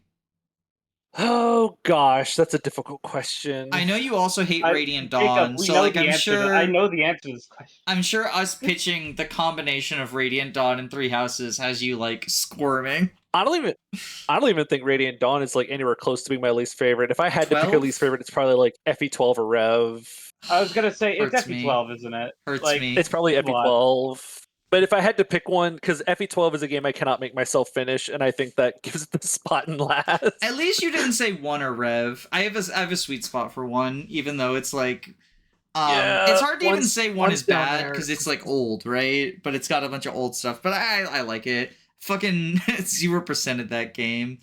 I love 1. Oh, it's down there, but if I had to pick a least favorite, it's probably 12. But Three Houses is also pretty far down there for me. But hey, it's a new game. If they're willing to fix the problems I had with Three Houses, then I will be more than happy because I want the game to be good. I want to have fun playing a video game. I don't want this to be a disappointment. So I am willing to like this game because I want to like the media that I consume. I'd always prefer to like a game than dislike it. Yes. Yeah, it's fun to be a hater sometimes, but like it's more fun to be a lover. It's interesting because unlike you two, I started the series with Three Houses because I only got into the series like how old was I? 3 years ago. So you're 12? Oh gosh. No, I got into the series like 3 years ago or so, or like 3 to 4. So I started with Three Houses because it was the most recent game at the time, and I liked it quite a bit. And my opinion of it has gone down since then. It's still like I would say I've played almost every FE game now. I pretty much just have the Arcanea games to play, and that's it. Start with 1. It's the best Arcanea game. Start with 11. It's the best Arcanea game. Sorry, Danny. I think one of you makes a more convincing argument than the other. I mean, I can't argue. 11 does have 1 twice, so what Jacob actually means is play through FE1 twice. What I mean is play Gaiden, because 1 + 1 is 2. But yeah, FE, like Three Houses is probably somewhere in the middle of the pack for me. There's a lot I like about it and a lot I dislike. It's a lot of mixed feelings. But I feel like at the same time, a game in that space is kind of the exact same game. That's the exact type of game that I'd want them to revisit, right? It's like there's a lot of stuff I like, a lot that I dislike. So there's a lot of room for this to easily be something I love, depending on the decisions they make. So that's a big part of why I'm so interested. I think even though I like Three Houses less than you, I'm in a similar boat where, like, there are a lot of elements of Three Houses I really like. I like the combat arts. I like the battalions and gambits and stuff. Oh, do you think Stride's coming back, or do you think they fucking learned their lesson? That's just dead. Okay, they gave us Sigurd early on in Engage. I Oh, have no no. doubt. I have no doubt they'll be willing to just throw Stride at us again because why not? Sigurd's one. You give that to one unit though. Stride is a bunch of your units. Like, What if I had 10 Sigurds? Yeah, Obviously this essentially. is like, because it was cheating, because it was a charity run where people could reclass my units, but with the addition of a dancer, I was able to one turn the first Tomb chapter with the Death Knight by striding my entire team, having Lysithea run up, punch the Death Knight to death, get danced, run up, punch the mage to death, all in turn 1. Stride is stupid. Stride is so dumb. Yeah. I don't even dislike the idea of like a gambit that can like let you pick out a unit or two to like buff the movement for. Like I've been thinking the idea of like maybe a staff that you cast on someone and it gives them like +3 movement for 2 or 3 turns would be a really cool idea. Yeah. But Or but like I don't rally even move. think the idea of buffing movement in some way is a bad idea. But what is Stride? It's like +5 movement +5 to to- your entire goddamn army. to like everyone you can fit inside of the Basically. diamond shape. And that's not even factoring in that, like, once you get to the higher tiers, the classes tend to have high movement anyway, like wyverns and calves. Oh, you kind of cut out for that last part of that sentence. Yeah, my cat knocked something. I was just Oopsie. saying, like, wyverns and calves all have high movement in the higher tiers. Yeah. Oh, yeah, movement tools can be fun. I like warp whenever you get to use it as like a fun mobility tool to play around the map or like structure like fun positioning with it. So hey, I'm not opposed to the idea of like an early gambit that you cast on maybe only like 3 units that gives you +3 movement or something. I think that could be like still a really good tool because especially that early on 3 extra movement's a lot, Mhm. but just like a funny early game tool to mess around with that you can only cast like once per map or something. Like maybe we'll have more gambits that instead of only because like every gambit has 2 uses except for like all the combat gambits have 2 uses except for like the poison trap and the flame trap or something. So maybe there will be like more gambits with varying uses amounts. Maybe you'll have some slightly weaker gambits that have more uses. So instead of doing raw damage, their niche is they're just useful for freezing enemies, but like rattling them or whatever the condition is called, like disrupting them, or I don't know what the right word is. Yeah. Or I maybe believe rattle is his rattle. I famous think that's what it's called. In 3 houses, it's Um, rattled, but here it says, like, disrupted. So they've renamed the condition. Yeah, so then maybe there will be like and then maybe we'll have some gambits that are only 1 use that are combat related, but maybe they're more focused on doing the big AoE damage or doing some other kind of special effect. Yeah, like the big Just to kinda- big fire wagons from 3 houses, those sorts of things.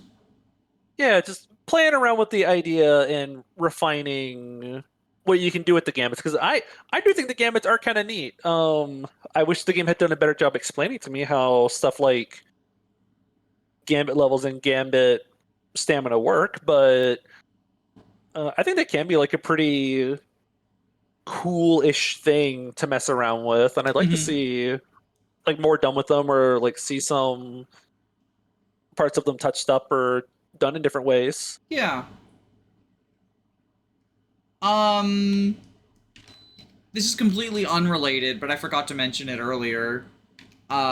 Did y'all notice that terrain only gives a void again, just like Engage and SOV and Gaiden?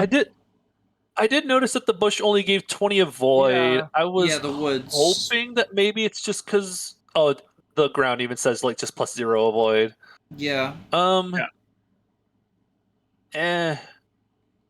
I am more of a fan of terrain giving like more defensive bonus versus avoidance bonus. Yeah, me too. For the couple of people that have played it, like what TMGC does, where like terrain still gives a void in some regards, but it's like forest only gives like 10, but it still gives a point of defense. Mountain tiles only give like 15 a void, but you still get the whole 3 defense out of it. Just to make, or even thrones, I think only give like 10 or 15 a void, but they give you like 3 or 4 defense while you're standing on them. I think they should go back to Thracia and have thrones give 10 defense. What about forts giving 10 defense? That's my favorite. Yeah, the flame sword guy capturing him. That's exactly who I was thinking of. That's who everyone thinks of. That's who everyone thinks of. I hate that guy so much. Biggest propaganda to rig Lithus combat con levels. Just steal his shit. So terrain looking like it's only giving a void has like I thought you would like that since you're Gaiden's biggest fan, but I guess you've had character growth. Well, if magic still goes through the avoid on terrain, then I probably won't. I guess that's a deal. Like if magic still goes through terrain, like it does in Gaiden 3 houses, it won't be that bad. Which that could tie into the whole mechanic. That could tie into the whole lances or spears being effective against horses. That's their deal. Magic going through terrain is its deal. Yeah, because that kind of helps you with enemies that are on like the 20 avoid floor. It's like, oh, you can just use like a Seraphim or an Excal or L to hit through all that avoidance. Yo, L Surge! I love the Surge. I really hope Surge comes back in some way. Surge tomes are so cool. Engage's magic in general was so cool. Like, fire being the generic tome, and then thunder, long range, high might, but wary fighter, but like one-way wary fighter, like only you can't double. Yeah, it just can't double like a Fates. And then Slurge is one range, and it doesn't an infinite accuracy, which I thought was really cool. And honestly would let them then have like Swordmaster boss, right? Like the annoying Kel and the Wu Dao guy from Radiant Dawn, who they're super dodgy, but if you have Slurge available, you can just be like, I trained up my mage for this. Yeah. And then Wind was just effective against flyers, which it always is. Which is like boring, but does at least make the school stand out. I think expanding on that, like having a ton of schools of magic that all do different stuff. Like what if ice magic applies the freeze effect, or whatever the ice tiles we were talking about with the blaze arts. What if they immobilize? Yeah. Anything else that anyone wanted to bring up? I hate to be a party pooper. I do have somewhere to be soon. Understandable. I mean, we've talked for like over 2 hours at this point. I think it's close to 3. I think it's over 3. Yeah, I think just saying plug your channels and stuff. Woo. Yep. Blue Luna on YouTube. Casual Jacob, always appreciate the support. Danny Doyle Ice Rider, I do not appreciate your support. Dislike all my videos, please. Reverse psychology, clever. Let us know in the comments your thoughts on Fire Emblem 4 Houses. And then come back to this video after the game comes out and tell us how wrong we were. Edit your comment to include everything that's actually accurate, and then put in parentheses, edited, I was right, I told you so that people will think the only thing you edited was that, when actually you deleted all your predictions and replaced them with the actual true stuff. And I won't remember. And then I'll give you a heart. Everyone loves the fucking YouTube hearts. And the hypes. Or I think I'm supposed to ask for hypes. I don't know how the fucking system works. Subscribe! I have no clue. Bye. Do that. Bye-bye. Bye.